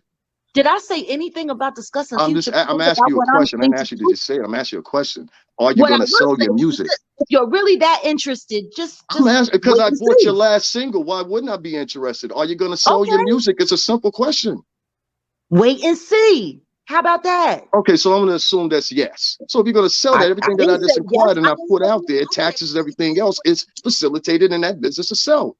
So therefore, you're still in the game. You're still susceptible to the same taxes that any person that's IRAA certified would go through. What are you talking about? Yeah, but the only thing for Ze is she ain't got to worry about sucking you don't have to worry about the dick in the industry. She ain't got to worry about bending over and getting, you know what I'm saying? I mean, having sex with the execs, and she ain't got to worry about the dirty part. I get that. And that's not necessarily true. And she damn sure ain't got to worry about Diddy. Yeah. Well, you know, however you feel. You know I would say the nigga you working for, bro. Hey, you know, I feel how you feel. Whatever. You know, you can't assault me, kid. I'm all set. But this is my point. Out of all the places I've been in the country, I see artists that'll turn around. They'll say, "Go ahead, Jaguar. I'm sorry. Go ahead. I'm sorry." Would be really awesome. If someone that has all of the knowledge that you have and all of the years that you have in the game, and you actually took the time to create a platform where people could come and work safely. Work a platform? I've worked and created a YouTube page, which I think is very successful. I'm at 2.4. As far as tutoring people, you want me to answer your question, no? As far as tutoring people, I didn't say tutor. I would not do that because I refer back to what I said to you earlier. You tutored Storm Monroe, and you saw how that worked out for you. You know, the apprentice always likes to go after the master, ultimately. Yeah. I didn't say anything about tutoring. I just find it funny because what did you say then? You're sitting here and you're validating. What did you say then? So I'm correct. One side of your mouth. You said you didn't say anything about tutoring. So could you correct me in what you did say? What I said was, it would be great if you could create a platform for all of these young artists to come to where they can work safely. Would they be there by themselves? Compromise their souls, where they could work without having to compromise their own personal dignity, where they wouldn't have to worry about stabbing their friends in the back. Would that be supervised? I said you. I didn't. I asked you a question. Would that, if I was to facilitate that, would it be supervised? By who? Meaning, would it be an open space where they just come and just hang out, do whatever they wanted to? If you left them to their own character test, and you're talking about 12, 13, 14-year-old kids, what do you think they're going to do? You grew up in Philly. What are you talking about? Exactly, what are you talking about? I if I set up something like that, should these kids be supervised while they're there in the facility? It's a very simple question. Okay, so that means that they would need some type of tutelage along with them. I agree with you. I don't understand what you're doing. What did you say? Man, it seemed like Diddy sent you here. It seemed like Diddy sent this nigga. It seemed like you want to keep an ongoing narrative going around and step out the conversation me and her having. I'm enjoying myself here. It seems like you have a narrative. You keep mentioning Puff. Why you keep mentioning Puff for? Jaguar, did I ask you? Okay, so let's talk about Puff then. You want to talk about Puff? Let's talk about Puff. Jaguar, did I ask you any of the stuff that you said in the video? You ain't got to. That's a no. That's a no. Right. I didn't answer anything about the video. I saw the video yesterday. All right. I didn't answer about anything in the replay of the video. We're having a conversation. You keep doctoring it back to Puff, doctoring it back to Puff. I haven't even mentioned Puff in this conversation, Papa. Bro, I haven't mentioned Puff in this conversation. If anybody in your chat could tell me that I mentioned Puff or Diddy or any other malconation of his name in this chat as I've been talking to Jaguar. Bro, you clicked on this video because it says Diddy responds to Jaguar Wright. All right? You work for Bad Boy. I'm saying, nigga, you must be sent here by Diddy to distract. That's why Diddy's name is being mentioned. Nigga, you work for Bad Boy. Like, you're not connecting it to yourself? You think niggas is that dumb? Like that's what I'm trying to understand. Like, if Diddy name was in the title, the nigga wouldn't have clicked. You know what I'm saying? Exactly. You know what I'm saying? So it's like, go ahead, brother. Okay, thanks guys for unmuting the mic. I'm gonna say one more time, right? You guys keep. I think you actually want a connection with Puff. You understand what I'm saying? And it's not even to say that Puff necessarily was talking to Jaguar Wright. You made the presumption that he was talking about that. A lot of people, whether you guys ever know it or not, are talking about this Kanye West interview that got pulled from Revolt. You understand what I'm saying? There's a lot of questions, a lot of answers about that. People are questioning what's Diddy's percentage in the company, what's his control in the company or whatever, since AT&T has acquired them. So more people are asking about that. Nowhere in the video, which is available right now on Puff's page, you can go see it for yourself freely without unedited or whatever. Nowhere does he say Jaguar Wright's name. You guys were presumptuous enough to connect it. I didn't come here personally myself and say to Jaguar, yeah, you know what? You got to stop saying that. No, I didn't. I came with an ulterior motive. My ulterior motive was this, and henceforth, and I'll continue with it. A lot of people, this is what led us up to the conversation we're having right now. It's this presumptuous, like paranoid shit or whatever that you think everybody's inclusive of. This includes drama. I did drama before. I'm a real freaking criminal, guys. All right, I'm a two-time felon before I got with Bad Boy. You can ask around. I wrote like 30 guys. My point I'm getting at is here. All that scary business and all that stuff or whatever, it leads to nothing at the end of the day but confusion. I'm asking questions. What scary? One of my favorite artists. You guys got any questions to ask or whatever? But this divisive thing about Puff or whatever, will you come up in a conversation? Probably so. Will it come up in a negative way? No, because I don't see anything negative out of you. But if you keep circumnavigating back to Puff over and over and over again, just ask me a question directly if you want to know something. That's it. You gotta do that, boys. Just ask me whatever you want to ask me. The reason why they invited you to come up here and they gave you the link was because we went into something else. So what is it that you guys want to know from me? I'm asking you now. No, I want you. They don't want to know anything from you. I don't. That's the thing. I don't think you understand it. This wasn't about them wanting to know from you. They didn't reach out to you to interview you. You showed up in the comments, and they dropped you a link because you was kind of going back and forth talking about what I don't know and what I don't know. And now you get up here and you say you do know me, and you say you do. You bought my music and you did this and you did that. And Jag, this ain't going nowhere. And you know what? You need to stop talking about it. Like, I just find it funny that you circled all the way back to all this talking about all the horrors of the industry. It ain't going nowhere and it ain't doing nothing but just confusing people. How is the truth confusing? That's what I'm trying to figure out. How is the truth confusing? And that's why I was asking what this nigga was trying to distract for Diddy, because he obviously works for Bad Boy, and he comes on here and basically goes at you, Jaguar. Right from the door, he's going at Jaguar saying Jaguar wasn't around. Jaguar wasn't really hanging out with any of those people. I worked with them and she wasn't there. Yeah. That's why we brought him on here. But I find it interesting because the Getty pictures that they started digging up from 20 some odd years ago that they was posting all over Page 6 had me with those very same people. They wasn't photoshopping back then. Well, everybody know your track, right? It's public. It's public. Listen to me. Like, what the fuck? It's a no-brainer. I'm doing my best. See, as a Black person, I don't want to be dismissive. If he has something valid to say, if there's something that's valid to say, but to sit here and to question me about what I'm going to do next and what you expect me to do and what this person expects me to do, all I can answer is I'm going to do whatever God tells me to do, and I'm going to do it in God's time. And, you know, all of that, well, if you continue to do this, you still in the business, you still in the game, trying to make me feel like there's absolutely nothing that I can do except for move to Calcutta and see if I can, you know, work with Mother Teresa or whatever the case may be. I don't believe that. I believe that there are ways, and I believe that it scares people in the industry because there are enough resources out here now for people to be able to circumvent certain parts of the industry without having to go down that rabbit hole. But if they keep showing people, or they keep making people to believe it's too impossible, it's too hard, it can't be done, you can do that, but you still won't be a part of it.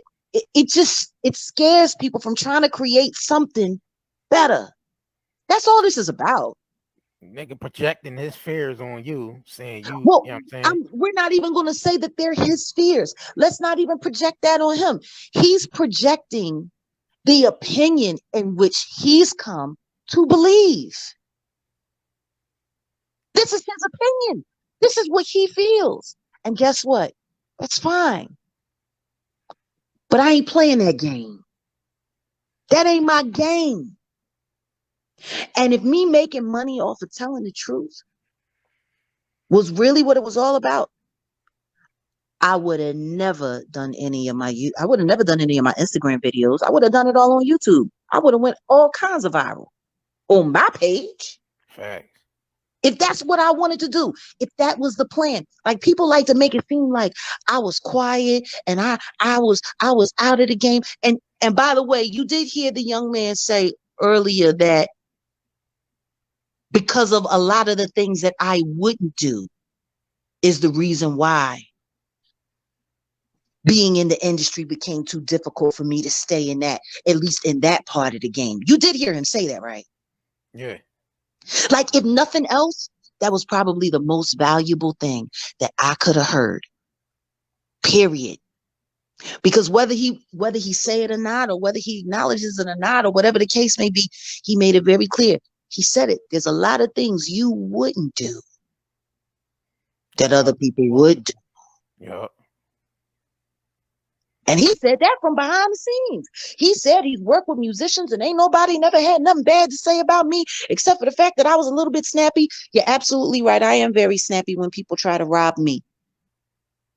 I am very snappy when people try to cut my show short, try to cut my show money short, and I'm trying to make sure my band gets paid so everybody gets taken care of. If people knew how many times I got screwed over by promoters who worked for certain people, who worked for certain booking agencies, and I did my shows for free and made sure my band got paid.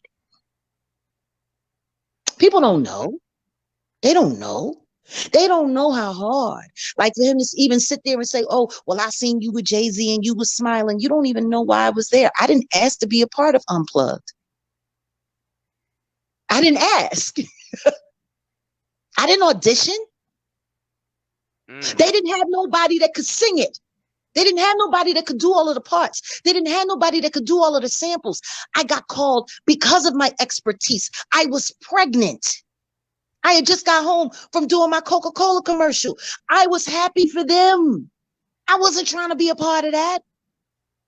But my manager called me and said, Jag, get on the train. I got you a ticket. And then what happened, happened. See, that's the issue that I have with a lot of people. When they get to start talking about this and talking about that, you don't even really know the whole story. I didn't beg to be a part of that. Apparently, that's just where God wanted me to be. Because I said all kinds of no.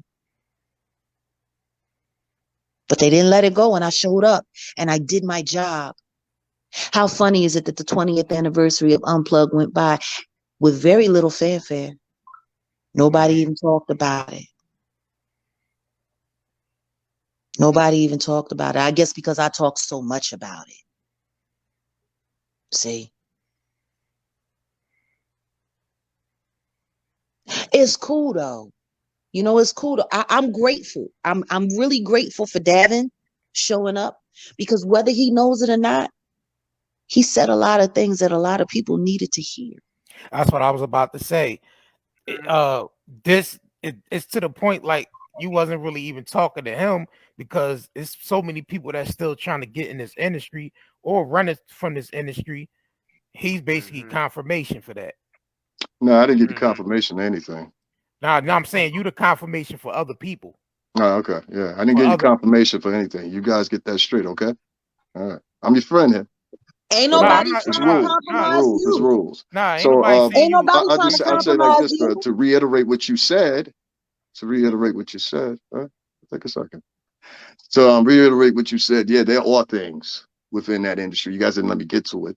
There's all things in that industry that are bad. I succumbed to some of those things that were bad too. There's people out there that were very loyal, very, in my opinion, very upfront, very dependable people that didn't excel certain places they were supposed to excel in the business. Is that a fault of white executives? No, it's a fault of a lot of black executives. There are a lot of women. I gotta ask you a question. You want me to tell them or not? I'm sorry. You want me to tell them or not? Let me tell my point. I just listened to you talk for 10 minutes and I didn't even have the chance to interrupt you. Let me talk. Oh my God. Let me talk.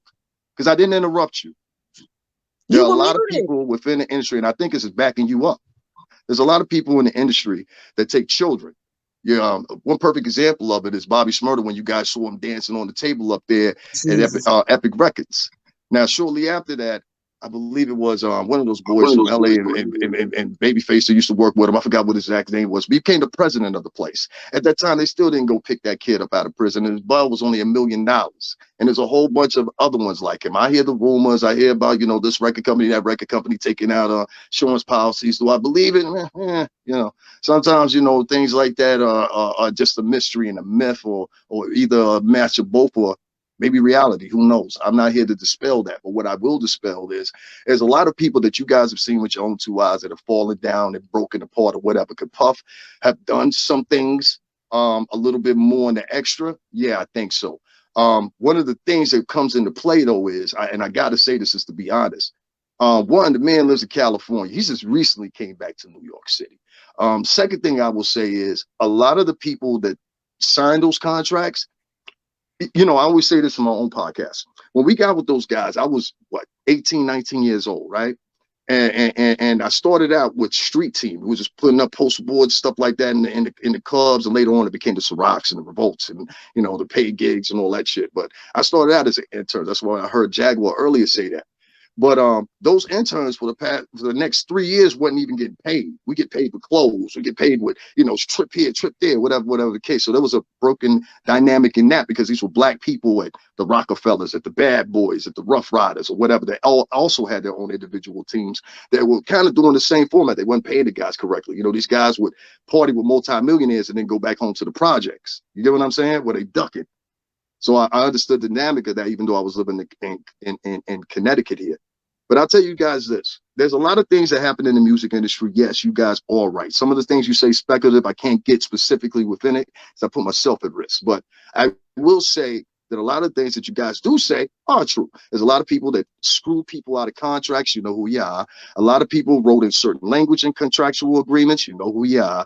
A lot of people positions themselves so they can own a certain amount of points within somebody's publishing. So they know once the sales went down, if the song was popular enough, now I can lease it to the movies, I can lease it to the commercial, I can lease it to this, and I'll see a high percentage in this person.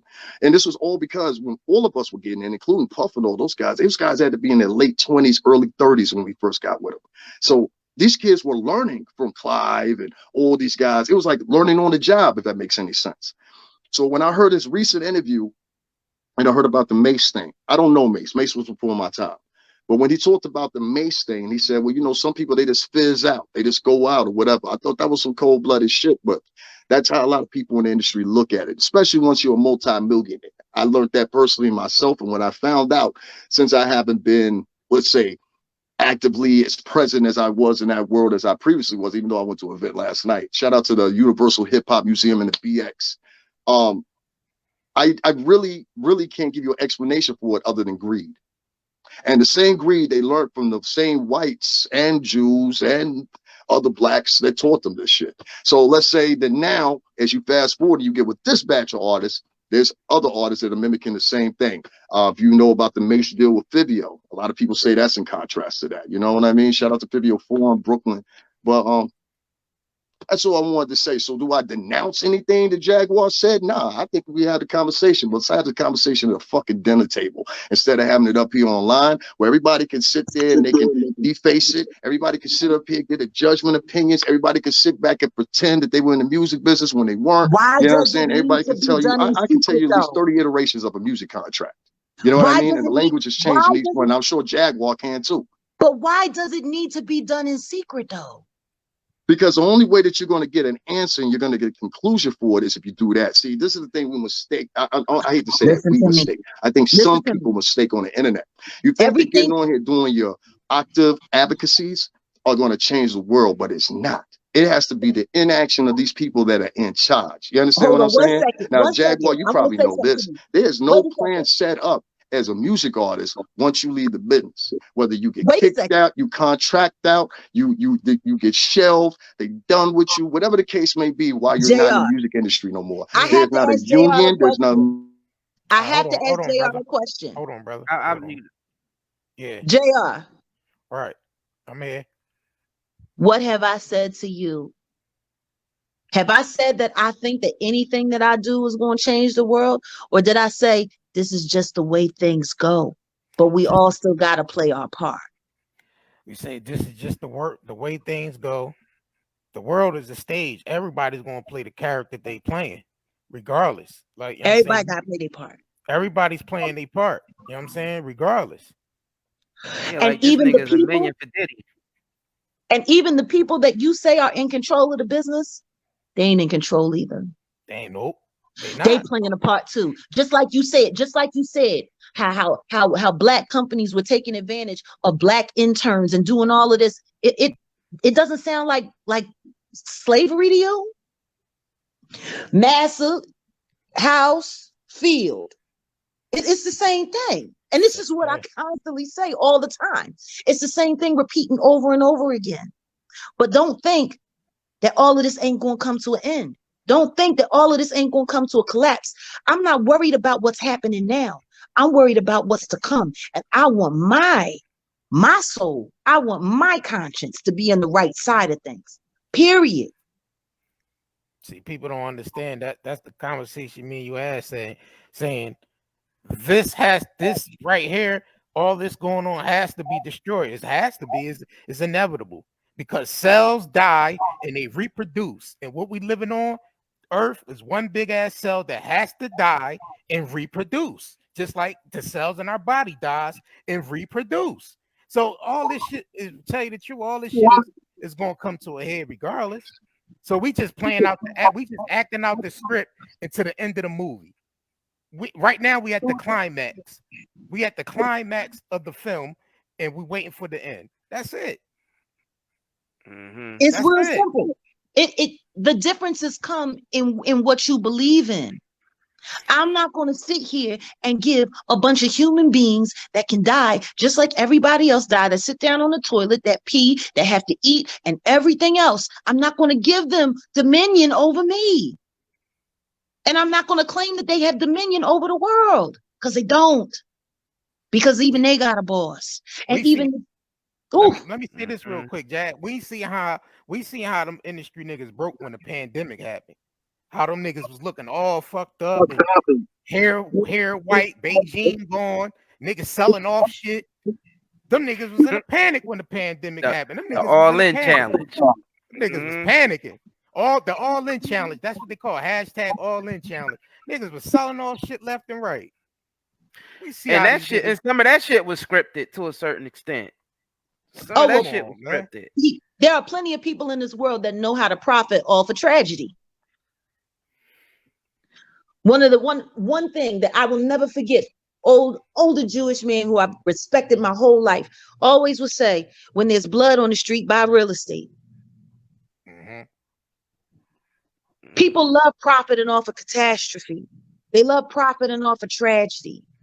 We know all of that. But what I'm really trying to get Davin to understand is just the gravity of what he just said.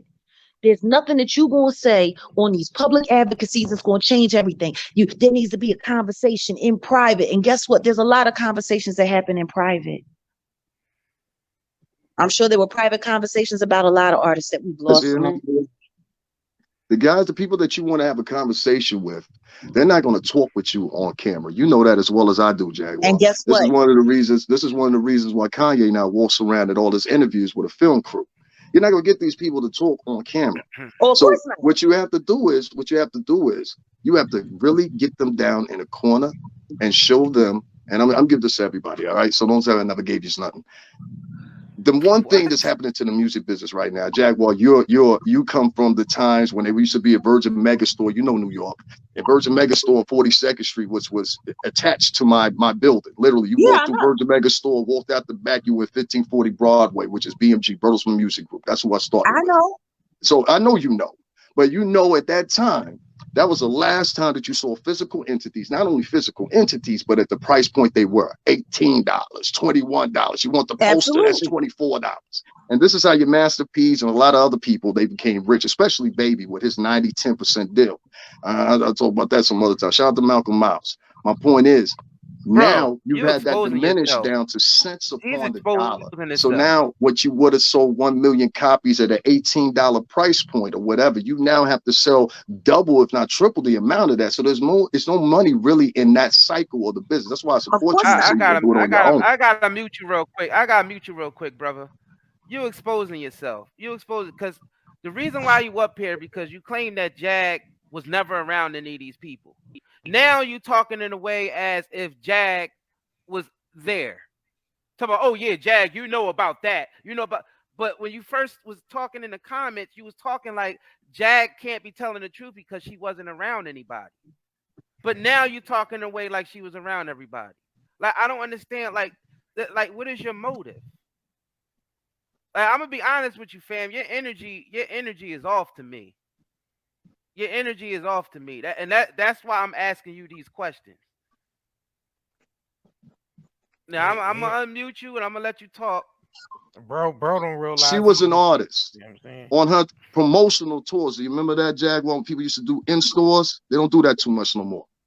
No. You had to at least do 2 or 3 of them in the New York City tri-state area. You boys sound like y'all from the tri-state, even though I can't pinpoint where. So you would know the Tower Records and Virgin Megastore and all these places. I added on that you walk out the back of the. I ordered in. You walk out the back of the building and you go into BMG. Most people don't even fucking know that, especially if you was one of the participants that went to that Virgin Megastore, which is now Forever 21. That's my point. You twisted it into something that completely I didn't say. And dude, like I don't know if you're paranoid or whatever the case may be, I mean, if you want me to forward the video, I could do that, but that's not my intentions. I'm here to have a conversation. I don't need this for views. I'm at 4.2 million views out of a year. I don't need it for people to subscribe to me. I don't need any of that. I sit at almost 12K. So I'm not here for that. I'm actually just here for the conversation. So if everything I say, you're going to attach it to like a conspiracy theory, as I go to work with what I'm honestly trying to tell you, there are problems. Yes, there are problems. I think it's right in your face. I don't think it's to the degrees and extremes that you guys think they go. And really what it is you have a couple people here and there that are for year after year after year to look exactly the way you look. You understand what I'm saying? In most situations, saying here's one, here's another one, here's another one. These artists are fucking dispensable. In the time when I was a kid, it was Biggie, Pac, Pun, and who else? Trouble T, a couple other people, you know what I mean, that passed away or whatever. But it was never to the effect of this. In the past 2 years, there's been a culturally, I think something like 43 rappers that have died in the past 2 years because they're expendable. They make cookie cutter music. It's easy to go in. Jack, let me ask you this. You remember when you was versing a song, you was trying to fit it or whatever the case may be, you would hum to yourself. You'd be like, and then like right as crap is to, you know, fix it out or whatever. That's giving too much out. Y'all got to pay for that. But that used to be the routine. They took that breathing technique exercise of building a song and they made it into making these cookie cutter trap songs that you could just go in there, the words don't make sense or whatever. As soon as one of those guys died, there's a little such and such to replace them in 5 minutes. You understand what I'm saying? You're thinking it's the white companies, but a lot of times, the person that replaced them, the person that was with them, the person that was their entourage, the people that were supposed to be looking out for them, the people that were spending money with them, the people that was traveling with them, etc., are more at fault than these white operators that you're talking about. They got a home in Germany, that party in Miami in lounges. They don't go to clubs. You understand what I'm saying? So that's my point there. Have you try to connect it or whatever the case may be? Your problems are bigger than a Puff. Puff is beyond that spectrum that you guys are talking about now. He's beyond that spectrum.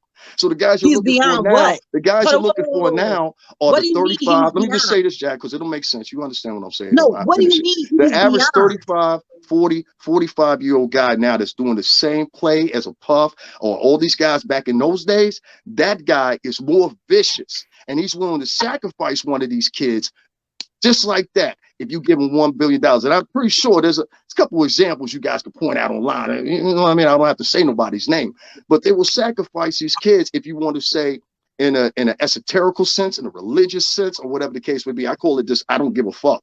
You know what I mean? You're expendable because the money is more of a bigger issue to me. So it's actually your mentalities and building up all these conspiracy theories. This person's out there, this person's out there. In actuality, you're eating each other up from inside. Nobody has to do any work. I want to ask you 2 questions. Sure. What's your opinion of Shine? In what capacity? Period. Was he another expendable artist? Was he an expendable artist? I think you're misconstruing me agreeing with that. In fact, of what actually happened. You know the system. I'm just asking. I'm not going to answer that on camera. I'm going to have a conversation with you elsewhere off the camera. But as far as my opinion of it, and enough son for various reasons. Shine's a dignitary now. He's not just a kid on the block in Brooklyn anymore. You know, he's got a lot of options. I won't even use Shine. I'm going to use somebody I'm not familiar with. And I'll counter that what you just asked me with the 38 to 41 artists that have been killed in this past 2 years. You know, regardless of what we say about Shine, right? That happened almost 16 years ago. I told you longer than that. 21 years ago. So, you know, those people, whatever happened to them, God bless them, it's happened. But I'm talking about right now in the moment that you're living in. And, you know, we can't have this conversation. I'm talking about right now in the moment that you're living in. These kids are getting killed. So what do you have to say about that? And the only way to facilitate that and get involved in it is talk to the black people that are managing them, talk to the black people that are showing them up at concert venues. Bro, I'm asking you, what do you think? What do you think about all of this carnage amongst this young generation of all of these artists who are now dying left and right, attacking each other, going to jail, fed charges here, fed charges there? What do you feel about that? What I mean, I'm telling you how I feel about it. I talk about it on my page, you know, on a daily basis. Most of the people that follow me, they know that. I'm not trying to encourage anybody to follow me. I'm just saying. And when I talk about it, I talk about it in this sense. You know, musical theory, you know, and musical theory dictates, and I think Kanye just said something about this, but it's on my page. I said it 4 or 5 times. Musical theory dictates a certain note, certain octaves, and certain ways that presented to you in repetitious form. And Jaguar, you're a musician, and you work the percussionists and drummers and everybody else. You know how much a note can change the tone. It can make it deafening, it can make it dark, it can make it bright, it can make it exciting, jubilant, whatever.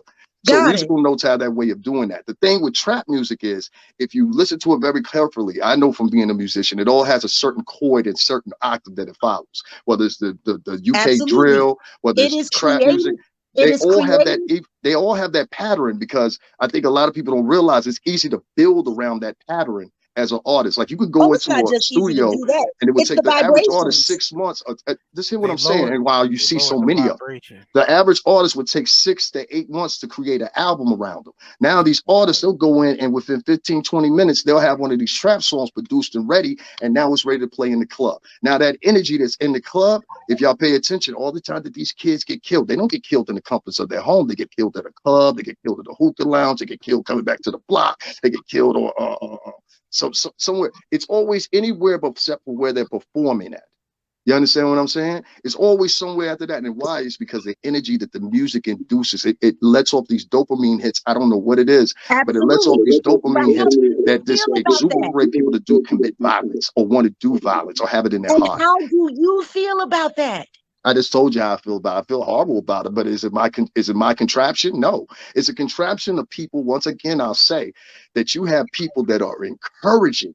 And that's why I get mad sometimes in the conversation about the music business, because we're always pointing out a Clive Davis. We're always pointing out a Leo. We're always pointing out these guys, right? But we never point out the people that are in facilitation of bringing these people to these companies. Like I said, they had those boys, Bobby Shmurda and them dancing on a table in Epic Records. You understand? The video is still out there for people to view. I ain't never seen an artist do that in my entire life. Even the ones that wasn't that good, they ain't never seen them do that. And these guys were at the top of the world at the time. So it was someone that brought them over there that was a person of color. That's where y'all need, and if you're paying attention to me, that's where you need to pay your concentration in. You keep saying, "Oh, for the people, for the people, for the people," but the people doing you the most wrong look like you. Bro, if you saying you listen to our channel, you know we hold black people accountable for all the shit that's going on in our community. Yeah, I've heard you mention it before. That's all I've heard you mention it before, but you know what I'm saying? Yeah, the difference between this is not like a guy going outside with a pistol or something like that robbing the store. You're talking about a person that's going out there and they're almost like a predator, you know, and they're going to look for some specific game, and then they bring that game back to the headmaster, almost like a I hate to say it, like a like a hound. Hound. They take the wounded animal, put it in their mouth, and they bring it back to the person they shot it, and they say, "Oh, we're gonna keep him, or we're gonna slaughter him." And in some cases, that's what it is. It depends on the type of music you create. Would this happen to a SZA? I don't think so. Would this happen to a Bryson Tiller? I don't think so. Brent Fayez? I don't think so. But if you little such and such, and every video you got a pistol or whatever, and there's 30, 35, 40, 45-year-old men around you, and they're like, "Yo, shorty, I know what that life is about because I've been in it," or whatever the case may be. You don't want to do that. You got to bring a certain type of energy. These men are not doing that. They're sitting in the corner and they're like this. Yeah, go ahead and do that shit. Go ahead and do that, bro. Go ahead and do that. And that's why I'm saying a lot of the music business and the way it is right now is at the faults of a lot of black and brown people in the industry. I don't care what nobody says. It's the truth. And the reason a lot of these guys, they can come up with their own theories and basis and everything like that vicariously about viewing at home is because of the fact you've never presented anything else to them. You understand what I'm saying? Every story that these guys roll with, they roll with the negatives. And, that's just the way of media nowadays. Is unfortunate, but so how do I feel about it? I feel terrible about it. That answers your question. What do you mean? That's the way the media is now. It's always been that way. I won't say that. Like when I was in college, we had something called a 10-day nation. They stalked Michael Jackson for decades. The media did. Yeah, they did. Yeah, they did. I agree with that. And guess what? It was the people that he was making money for that made sure the media did it. Let's not sit here and I find it very interesting that you say there's certain conversations that you're willing to have with me off camera, but not on camera. And that's my issue. Yeah. No, but understand this. That's my issue. Because if you are telling the truth, if we are having a truthful conversation, there should be no need for it to happen in secrecy. Well, you want a court of public opinion. I don't put on shows for people, not even on my own channel. I don't believe there's some secret council of black people that overlook other black people or Latin people because of pure simple fact you're not having the same reciprocity for a Tucker Carlson, for a lot of, I go to white wingers pages all the time. I engage with them. I say things to them or whatever the case may be. I take snapshots of it, put it in my community section. You can go find it. I'm not telling no lies. And people think I'm crazy for it or whatever the case may be. But I say to people, the things that you put up online, a lot of these separatists and far right wingers, they look at this material and they say, oh, these people are dysfunctional. We can take them like that. You know, there's a lot of white. I live in Connecticut, you know, it's a lot of people out here that are white that look at you, even the men, as weak, as victims or whatever the case may be. And they see how you interact with each other online. And they say, well, these guys don't have no togetherness. They don't have anything. And it might not be a conversation. Like people could take this conversation right here and think that we're all arguing. When I honestly and realistic believe, we believe on the same, a lot of sentiments of a lot of things. I agree with you guys at, but to the other eyes or whatever, they're convinced, hey, you know, I feel this way about people of color, whatever. They're not going to look at it as that. They're going to look at your videos. They're going to tear all through them. I see this happen with different subjects, different people. You know, it becomes a 15, 30 minute, 35 minute, 5-second, 15-second clip or whatever. And that's the only part that you see. So that's the only thing I'm saying. To just be aware that there's other eyes that are looking at YouTube besides the people that you love, like, admire, or subscribers or whatever the case may be. That's my own point. Of course, the people that love you and the people that hate you are all watching. And guess what? And guess what? If I'm being honest and I'm telling the truth and what I'm saying is coming from a pure place and the information that I'm choosing to share, I'm putting out there because I believe that if people can arm themselves with truth and arm themselves with real knowledge, they can protect themselves. They can make the better choices. They can do the things that they need to be done. I don't see the problem. Well, the problem is this, you know, we got so many people with opinions now. You know, we live in a very opinionated age. Even the premise of this whole live is the about world opinions. has been opinionated. You know, and like as we walk away from this to later on tonight or whatever the case may be, we'll all have our different opinions. But the thing is to censor in on the things that I did agree with. Now, these two young gentlemen on the line right now, whether they realize it later, and I hope they go back and they're the type of guy like me. I always go back and listen to my stuff. You'll realize throughout the whole thing that I'm actually agreeing with a lot of things that you're saying, but I'm not addressing it the way you would prefer. And I understand that. And I'm like that sometimes myself too. I'm agreeing with a lot of things Jaguar says, and I'm not here to denounce Jaguar. Like I said, initially was the premise behind it. But to answer your question, boys, yeah, there's a lot of things that happen in the music industry that are, you know, fucked. But not just rap artists, white artists, Latin artists. You know what I mean? And it doesn't come from a specific fuel. It's just greed. It's just greed, you know. Well, that's the common denominator right here. Whether they're black, white, polka dot, or whoever taking money from you, it's greed. That's the ulterior motive. You'll never read the world of greed. You know, I forgot what this guy's name is, but he portrayed Jesus for a silver gold, a gold coin. You know, Judas. So it's like, yeah, Judas. You know, so money has always been an objective in it. So that's why I said, you know. I wasn't trying to insult you earlier, Jaguar, but I was saying if you still plan on selling your music, it's still in the game. But the question is, what do you believe in? What do I believe in as far as what? Well, let me ask you a question. What do you believe in? I've already made that very clear. Oh, I want to hear it again because you asked me two and I ain't asked you one. What do you believe in? I believe in the truth. I believe in pure love and honesty and respect for humanity.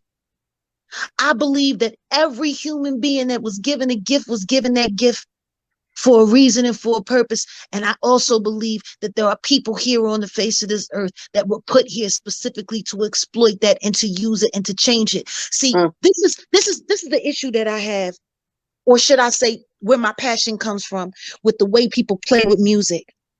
Number one, whatever you choose to believe, Lucifer in heaven, before he was cast down here to earth, was the head of the choir. Music was his skill set. Glad you said it before me. Music was his skill set. So who better to manipulate evil agenda? And do you hear the tone that they already had? Hey, Jaguar, does the tone sound heavenly of the current trap music? Does that sound like heavenly music? No, they don't. No, they don't. Matter of fact, the music industry in the past 10 years has switched to lower end frequencies that have been known to create psychedelic issues in the mind and all of that stuff. It was the same thing that happened in the 60s. The same thing happened with punk rock. The same thing happened with rock. Before that, it was rockabilly. There've always been moments in time that this issue of the music business is RCA started back in the 20s. You know? Understand this, music is the greatest form of information transfer in the world, period. It has been proven. You have doctors who have studied the human brain that can tell you anything that is introduced through music, the mind will not refuse. You Barack can hear Obama something. won his presidency, to back that the claim. Barack Obama won his presidency, and in my opinion, why Young Jeezy is super fucking rich right now is off a song called "My President Is Black." That song got Barack Obama elected. I remember in the movie, if you guys ever seen the movie JFK, and one part of it, he says he's going to win the presidency. He was talking about John Fitzgerald Kennedy. And he said, how do you know? He said, he looks good on TV. Looks good on TV. Music and once again, and movies are the way to convey who your next selectives are, as well as YouTube. I would say that too. That's how you control the masses. When I control them, Jaguar, you would hear them to, how can I say it? You would hear them to influence. And those, like, you know, it's just like the when God came down to destroy when God came down to destroy Sodom, right? A perfect example. When God came down and destroyed Sodom, he told Lot's wife Sarah, don't look back. And everybody didn't leave the town because some people believed that wasn't nothing going to happen. She didn't believe that if she looked back, she would turn into a pillar of salt. It's an ongoing story. It'll always happen after we're gone and buried. It will be another rendition of the story. It's almost like the fucking multiverse in Disney Channel. You know what I mean? There's another doppelganger. There's another situation or something like this somewhere within, you know, however you believe in this dimension, another round, whatever the case may be, reincarnation, however it happens. The story itself and the way that the pages have unwound and unbinded are the same. You understand what I'm saying? And greed holds precedence out of all of it. Greed. Well, I'm glad that we allow people to sell their own people. I'm glad that we agree on that. But at the end of the day, when it all comes down to personal integrity, you got to ask yourself, are you willing to stay quiet and just watch it go down like that? Or are you going to stand up for something, regardless of what it costs you? Like I said, in that first live Instagram video I did in a long time, the truth is free, but it comes with a price. It does. Question is, are you willing to pay it? Apparently, I'm one of those people that are willing to pay it. I'm not going to stand by after 25 years of watching the same thing. And you want to talk about predators and stuff like that? We all know that there are predators in the game. We know that. Everybody knows that. The problem is people keep trying to sell it like it's just entertainment, and it's not. Music is a weapon. It is a very powerful weapon. And however you set it up, however you weaponize it, that is what it's going to do. If all we're talking about is having random, careless sex, getting high on drugs, popping fentanyl, getting drunk, blah, blah, blah, blah, blah, yada, yada, yada, all of this stuff. If that's what we're selling, we can't be mad when we turn on the TV and when we see what we see on the news. Like, I got 3 in the same day. I got 3 pieces of bad news, and they all were surrounded around death and music. It's ridiculous. It's ridiculous. But guess what? If we don't want our kids to keep dying the way they dying, what kind of generation are these little niggas going to have? So many of them are dying. Who's going to be left to get old? Who gonna be left? Which person is dying nowadays? If you look at the past stars that have passed away, right, and they were supposed to replace those guys that were formerly there, in my opinion, you know, like this guy was there and he was a guy that reached out to me when I was a kid or whatever the case may be. And if you take his advice, you take his advice. If you find out later in life, you find out later in life, right? Those guys have all but disappeared. There's a lot of elements that go along with it. I'm not gonna get specific, but the ghetto is definitely one of them. And you get a whole bunch of kids that have never really had to follow leadership. You know, they've always kind of been able to do what they want to because the neighborhoods that they live in dictate that kind of, in a way, you know, to kind of be that way. And these go for white kids too. This goes for Latin kids too. I'm not specifically just putting this on Black or Latin kids, because I've seen white kids out here in Connecticut do the same exact thing. They end up in jail, prison, stealing cars, you name it. You know, they're not innocent. But in this culture, they've got a music genre to push those thoughts and ideas, you know, specifically made for them, and a turncoat of that industry, as it probably was. It's like Jaguar mentioned 10 years ago, you had to write a song. And that's why I said earlier, an artist would say, Jaguar, how long did you spend on your albums when you were writing your albums? A couple months? Sometimes longer. It really all depended on the tracks that I got, the producers that I was working with, but it was actual real work. I Right, mean, right, now, right. Composition, now, writing, rewriting. Yeah. yeah, making sure you have the right recording engineer, making sure you have the right sound tech, making sure there's a whole lot of stuff that went into making records that don't exist anymore. My point is this: how is making it so easy that a monkey can do it better? There you go.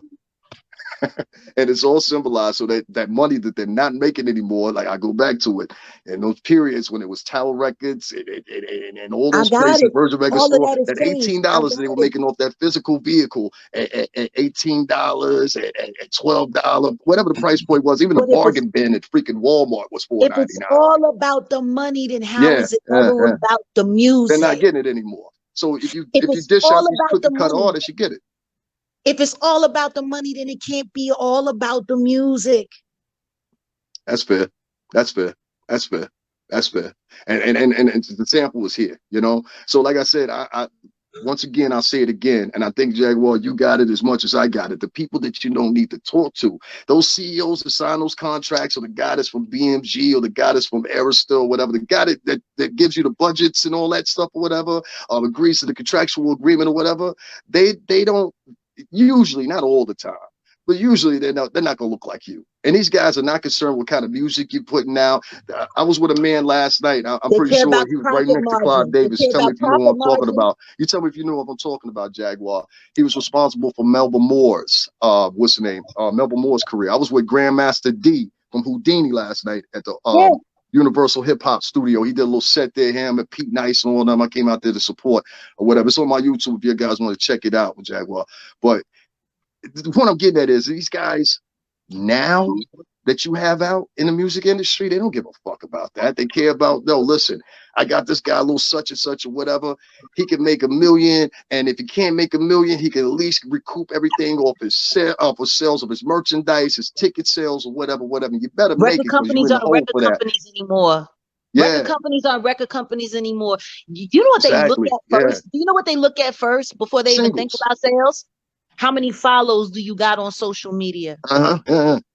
That's how people get. Has been floating on YouTube for months. That's how Bobby Shmurda and them guys introduced to the game. It has nothing to do with the music. It has nothing to do with artistry. It has nothing to do with anything, which is why it pisses me off that they're using music and they're maligning something as amazing as music, because it's not about that anymore. It's about the time for it again. I'm sure Leo will do it pretty soon, but it's going to be another flush of the music. Yeah, so streaming killed the old format of the music industry. Like we said, everything got to die, man. The old industry, as we knew it, it died, and now it's remade to this whole streaming thing. That's why when they look at artists that they potentially going to put on, they look at their social medias. What type of, and that's not even just with the music author. If you're an author and they're like, well, do you have a social media page? Like everything is basically put online now. Everything is the internet now. Like even brick and mortar, like regular stores is even going out of business if they don't got a good social media following. So it's like the whole entire world is basically is being transformed into this whole digital thing. So wait a second. You know why? Wait a second. JR, do you remember when I brought up to you the other day when we were talking about it was that Batman movie where Jim Carrey played the Joker? Yep. Oh no, the Riddler. He was the Riddler. And he created this box, and everybody put the box on their head, and he was able to program all and everything that they had going on. Now, this is like 20 odd years before streaming even became a thing. Exactly. They were showing us then. They were showing us then. They was conditioning us for that. That's all these movies do right now is conditioning getting you prepared for what is to come. And if we look at the way things are going right now in the world, especially in entertainment, imagine what's to come next. This is control. This is why I bang with y'all. This is nothing but control. But people, you know, there was this exercise that we did in Landmark, and it was called How to Train Fleas. And basically, I didn't think it was a real thing. I thought they was talking crazy, but it's actually a real thing. If you take a bunch of fleas and you put them in a jar and you put the lid on, and you let them, please, they pop, they jump real high. Well, eventually they start realizing that they keep banging up against the lid. So they keep jumping, but they jump just shy of the lid. So they don't have to, keep banging they selves into the lid. After a while, if you take the lid off, the fleas will still jump, but they'll never jump out because they still working under the assumption that the lid is still there. That's the world we living in right now, yo. People need to know there's no lid. But we keep bumping up, thinking we bumping up again. It ain't even there. You ain't even trying to get out. The illusion. They set up the illusion. You're not trying. And people are not trying, and they're finding the easy route. See, most of the average 13, 14, 15-year-old, like me personally in my adult life, I really don't interact with too many people over, let's say, 40 years old or whatever the case may be, because the lifestyle that I have, it's not condescending to that. Many people have kids and stuff like that, and I respect it. But one of the common denominators I think is left out of the conversation is, you had a lot of people that were 12, 13, 14, in some cases even 11 years old having children at a certain time point, especially in the 90s. I'm going to say specifically then. And these kids grew up listening to Wu-Tang. They grew up listening to Mobb Deep or whatever the case may be. And their parents were so involved in the streets a lot of times, not all the time, but a lot of times, that they grew up with a hindrance of that within them. So now as they become adults or semi-adults at 17, 18 years old, they're nothing but a reflection of what they've grown up around in most cases until they reach a maturity level and they say, hey, a lot of people will be like, oh, I need to step out of this. I don't need to be over here, whatever. And if you're any guy that grew up in the New York City tri-state area, especially out here, Connecticut, Bridgeport, Heartbeat, you know what I mean? Money Craven, New Haven, Pistol Wave in New Haven, all those places, you know exactly what I'm talking about. There was a lot of parents there. Connecticut go hard. These kids don't think like a Jaguar Wright. They don't think like myself or whatever. They think very differently, and in many cases they hate their parents. They hate them. I don't think, see, that's the thing that you're saying. They're not thinking. They're operating under the program that they've been programmed under. Yeah.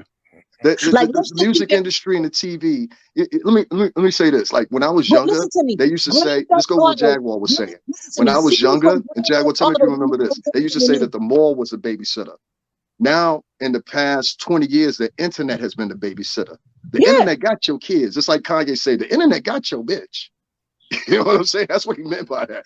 You get 20 years of kids being raised by the internet, and this is all they know. They know how to interact with the internet, whatever the case may be. They even take the personality that's on the internet, and they take it out in real life with them. I done ran into a couple of yo-yos like that, too, So I get what you guys are saying. I get it, yeah. You got to understand they setting up a constitution, a technological, scientific dictatorship constitution that's going to rub out the physical, the old constitution, and they pushing everything online so that it can be easily watched, monitored, and controlled. That's you're talking about socialism. Yeah, you're talking about socialism, communist. That's what the whole metaverse is about. Yeah, it's all written in there. It's all written in there. That avatar that you have in the metaverse is the whole area itself. If you really look into it, it's really Marxist and social. It's to teach you Marxism and socialism, but it's a combined function. No different than Stalin tried to do years ago or decades ago now, or what communist Fidel Castro and his brother Raul tried to do. They try to implement these social, and it's not as extreme as it is, but like if you look at Venezuela, or you look at any country that's practiced socialism, you'll always find at the crest end of it, their civilizations get destroyed. The Greeks tried socialism at one time, and you see what happened to them. So wherever you try to try socialism or socialism doctrines, usually you get a tirade of what you see right now: confusion, real advocacies mixed in with fake advocacies. You know what I mean? We got to save these squirrels, or don't you care about the whales? Versus the kid that's getting shot in Chicago tomorrow. You know what I mean? Or a family down in Mississippi that ain't got drinking water right now because of, or whatever the case, other, disparities we may have. Our focus be a lot of times, and I even catch myself with how about all the money being spent to go back and forth to the moon with a ton of homeless people all over the country? Mm-hmm. I know we got a trip to the moon sooner or later. I don't know what reasons, I mean, but these are the real issues. These are the real issues that we being distracted from. Like, all right, we know that all the stuff that goes on, like that the mainstream media push, like the police brutality. Yeah, that happens in our community too. But what happens more in our community is our brothers and sisters killing each other. That part don't right get there. talked about. Nobody talks about that. Everything is focused on. Everything is focused on what a cop did to a couple black people. But what about all? It's like 400, 500, 600 murders in each city right now. Yeah, that's I'm assuming you guys live in the tri-state. You guys live in the tri-state, right? Right. They live where they live. Okay, well, you live in New York. I can tell by the accents they live in the New York City tri-state. They live where they live. Anyway, long story short, if you guys have been paying attention to a Pix 11 or et cetera, how many people in this past month have been pushed off? It was just 2 days ago that got pushed off the subway platform, yeah? And the guy that did that, he was a black dude. That guy survived. You know what I mean? There's another video. There was a woman being assaulted. People are scared to go into the New York City freaking transit, anything. Buses, whatever. They stabbed the kid up on the bus in the Bronx, killed him 2 weeks ago. You know, so it's like people are scared to take public transportation. This is just one of the elements. You go to California. My sister lives in California, Modesto. She said, I don't even go into LA no more because they got so many tent cities and all that stuff or whatever. And these people, they're like, the point I'm getting at is they're crazy.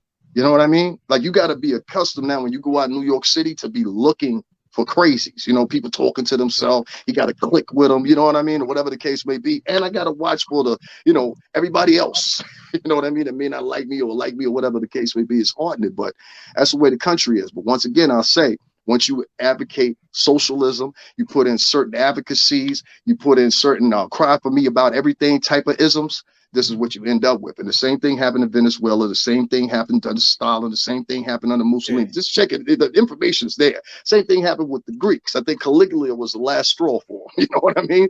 So it's like, you know, this is something that's reenacted itself again. You got to talk to the culprits that's involved. That's the only way you'll get off of it. At this point, you guys will literally have to go in the streets with pistols. Don't leave who out. Be honest with you.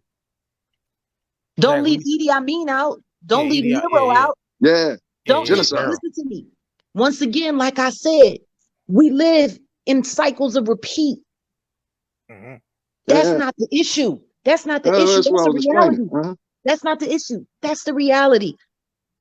But tell me something. Everything that you just said, all of the crime that you just talked about. I watch kids. I've seen kids playing Grand Theft Auto, practicing that same stuff every day. It increased here, Jaguar, and I'm gonna say the whole tri-state, because even out here in Connecticut, wait a minute. Grand Theft Auto, you get rewarded for being the worst. You get rewarded for doing the worst. You get extra points, and guess what? Grand Theft Auto been around for 20 years. What was the timeline you've been talking about? 20 years? Yeah, we're talking about 20 years. I get it. That goes for Call of Duty that was built off a war simulator that the U.S. Army uses. I understand the technology, but it's you know, up here in the tri-state, Jaguar. I don't know if you've been. I know the last time I checked, you was in the Midwest or something. Let me make my point, bro. Yeah. Up here in the tri-state, though, it's gotten horrible. No, I know. Yeah, it's gotten horrible, and it's like the killings that you're seeing or whatever. Go back to what I was saying earlier too. You got, you know, during the pandemic, one of the biggest mistakes Jersey, New York, and Connecticut did, in my opinion, was they let a lot of criminals out. You understand what I'm saying? And they wasn't keeping numbers of how many of those criminals they let out. Now, this criminal, y'all tell me if this makes sense to y'all, especially if y'all live in the city or in the viewers, whatever. In New York specifically, you got these guys coming. They're trying to close Rikers Island right now, but you got these guys coming back out of prison, and they may have just gotten discharged. It's a misdemeanor, or they were stealing something, or whatever. But their rap sheet is something totally different. Their rap sheet is, yo, he shot this guy, he robbed this guy, he tried to attempt to murder this guy. You know what I'm saying? This happens a lot. You know, you just got him on this charge. Well, a lot of people have just got caught on that charge. Were let out of prison, and I've been around and heard people say, "Yo, son, they still ain't called me back to court." So you still got people that they let out of the prisons that were 2 years ago, or whatever. A lot of people got mental problems. A lot of people ain't got home. They didn't have homes to go back to, or the homes they did have to go back to, people didn't want them there. So where they end up in the street, and they end up in the street and do it down. Take whatever I got to take from you. That's what the pandemic indulged in. It indulged in bringing violence that was already there and putting it into the world. I'm from Philly. That was happening. That was happening long before the pandemic. There was a dude that they let out of jail. That they let out of Was it Camp Hill? Yeah, on the board. I know what you're talking about. He was on the board, right? Anyway, no. They let him out of jail because he was so bad and he kept beating up everybody. He was beating up the guards, beating up the officers. He had become so unruly. See what I mean? Listen to me. There wasn't no court date.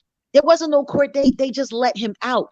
He came out, made it all the way back to it was all the way up like past Broad and Alany, but there used to be a Dunkin' Donuts there, and he straight came in there and started killing people. Yeah. In the Dunkin' Donuts. And guess what? Guess what everybody was asking? What? How was he out of jail? How was he out of jail? That's the same problem we have here. The bail system. The bail system and the court system. They're both acting slow. There was a kid. There was a kid. I know you two guys, JR and the other one. Y'all know this. There was a kid in Harlem. Him and his girlfriend beat up 2 black police officers, right? They had let him out of jail. The guy was like 16, 17, somewhere around there. He was a kid. They ended up letting him out of jail, whatever, on a gun charge. This 2 days prior to that. Bail system. It all comes from this whole crap. And I think her name is Corey something. She started this crap, in my opinion. And it was defund the police. The worst thing that ever happened. And the reason I'm gonna say we're not. And the reason I'm gonna say this is because everything that we're mentioning is a result of that. The reason the killer back in the neighborhood, he able to shoot your niece or your nephew, is because you advocated along with this woman to get this whole thing. And the white neighborhoods are not. You won't hear about this in the white. I live in a white neighborhood. You won't hear about it. You won't hear about it. You won't hear about it. Yeah, you understand? But if I go down to Fulton, if I go down to Fulton, if I go to Brooklyn, if I go to Queens, God Brewer, Bailey, you're gonna see. I don't like doing political conversation like this. It's not a political conversation. It's an us conversation. It's an us conversation because you could walk out the door of one of these neighborhoods right now and it could happen. What you're saying is all because somebody said defund the police, that this is why things are the way they are. No, what I'm saying is it was an enacted bill that actually happened. Defund the police. This is what resulted in your bails or whatever. And a lot of people say, well, I don't want to have a conversation about that because it hurts. You have to have that conversation. Because if you don't have that conversation, I'm just saying, just moving forward, it don't have to be you personally. It could be somebody else. Maybe somebody in the chat that wants to take advocacy on. So let me tell them, right? Is that fair? Let me tell you. Talking politics. And politics and music, that's not one thing. Are they symptomatic of each other and all of this and all of that? The whole point is this. You have people who want to see the communities break down. You have people who want to see communities fall apart. And it's not just because of a sad movement here or a sad movement there. These people want the chaos. Mm-hmm. That's why they keep putting out the records that they're putting out. That's why they keep pushing out the video games that they're putting out. That's why entertainment has become primarily violent.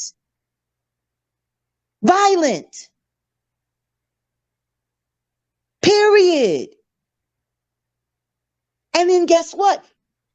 Community falls apart, and then people in politics, they have to make drastic decisions, and then this person falls on this side, and this person has that opinion, and yada, yada, yada, and so on, so on, and so forth.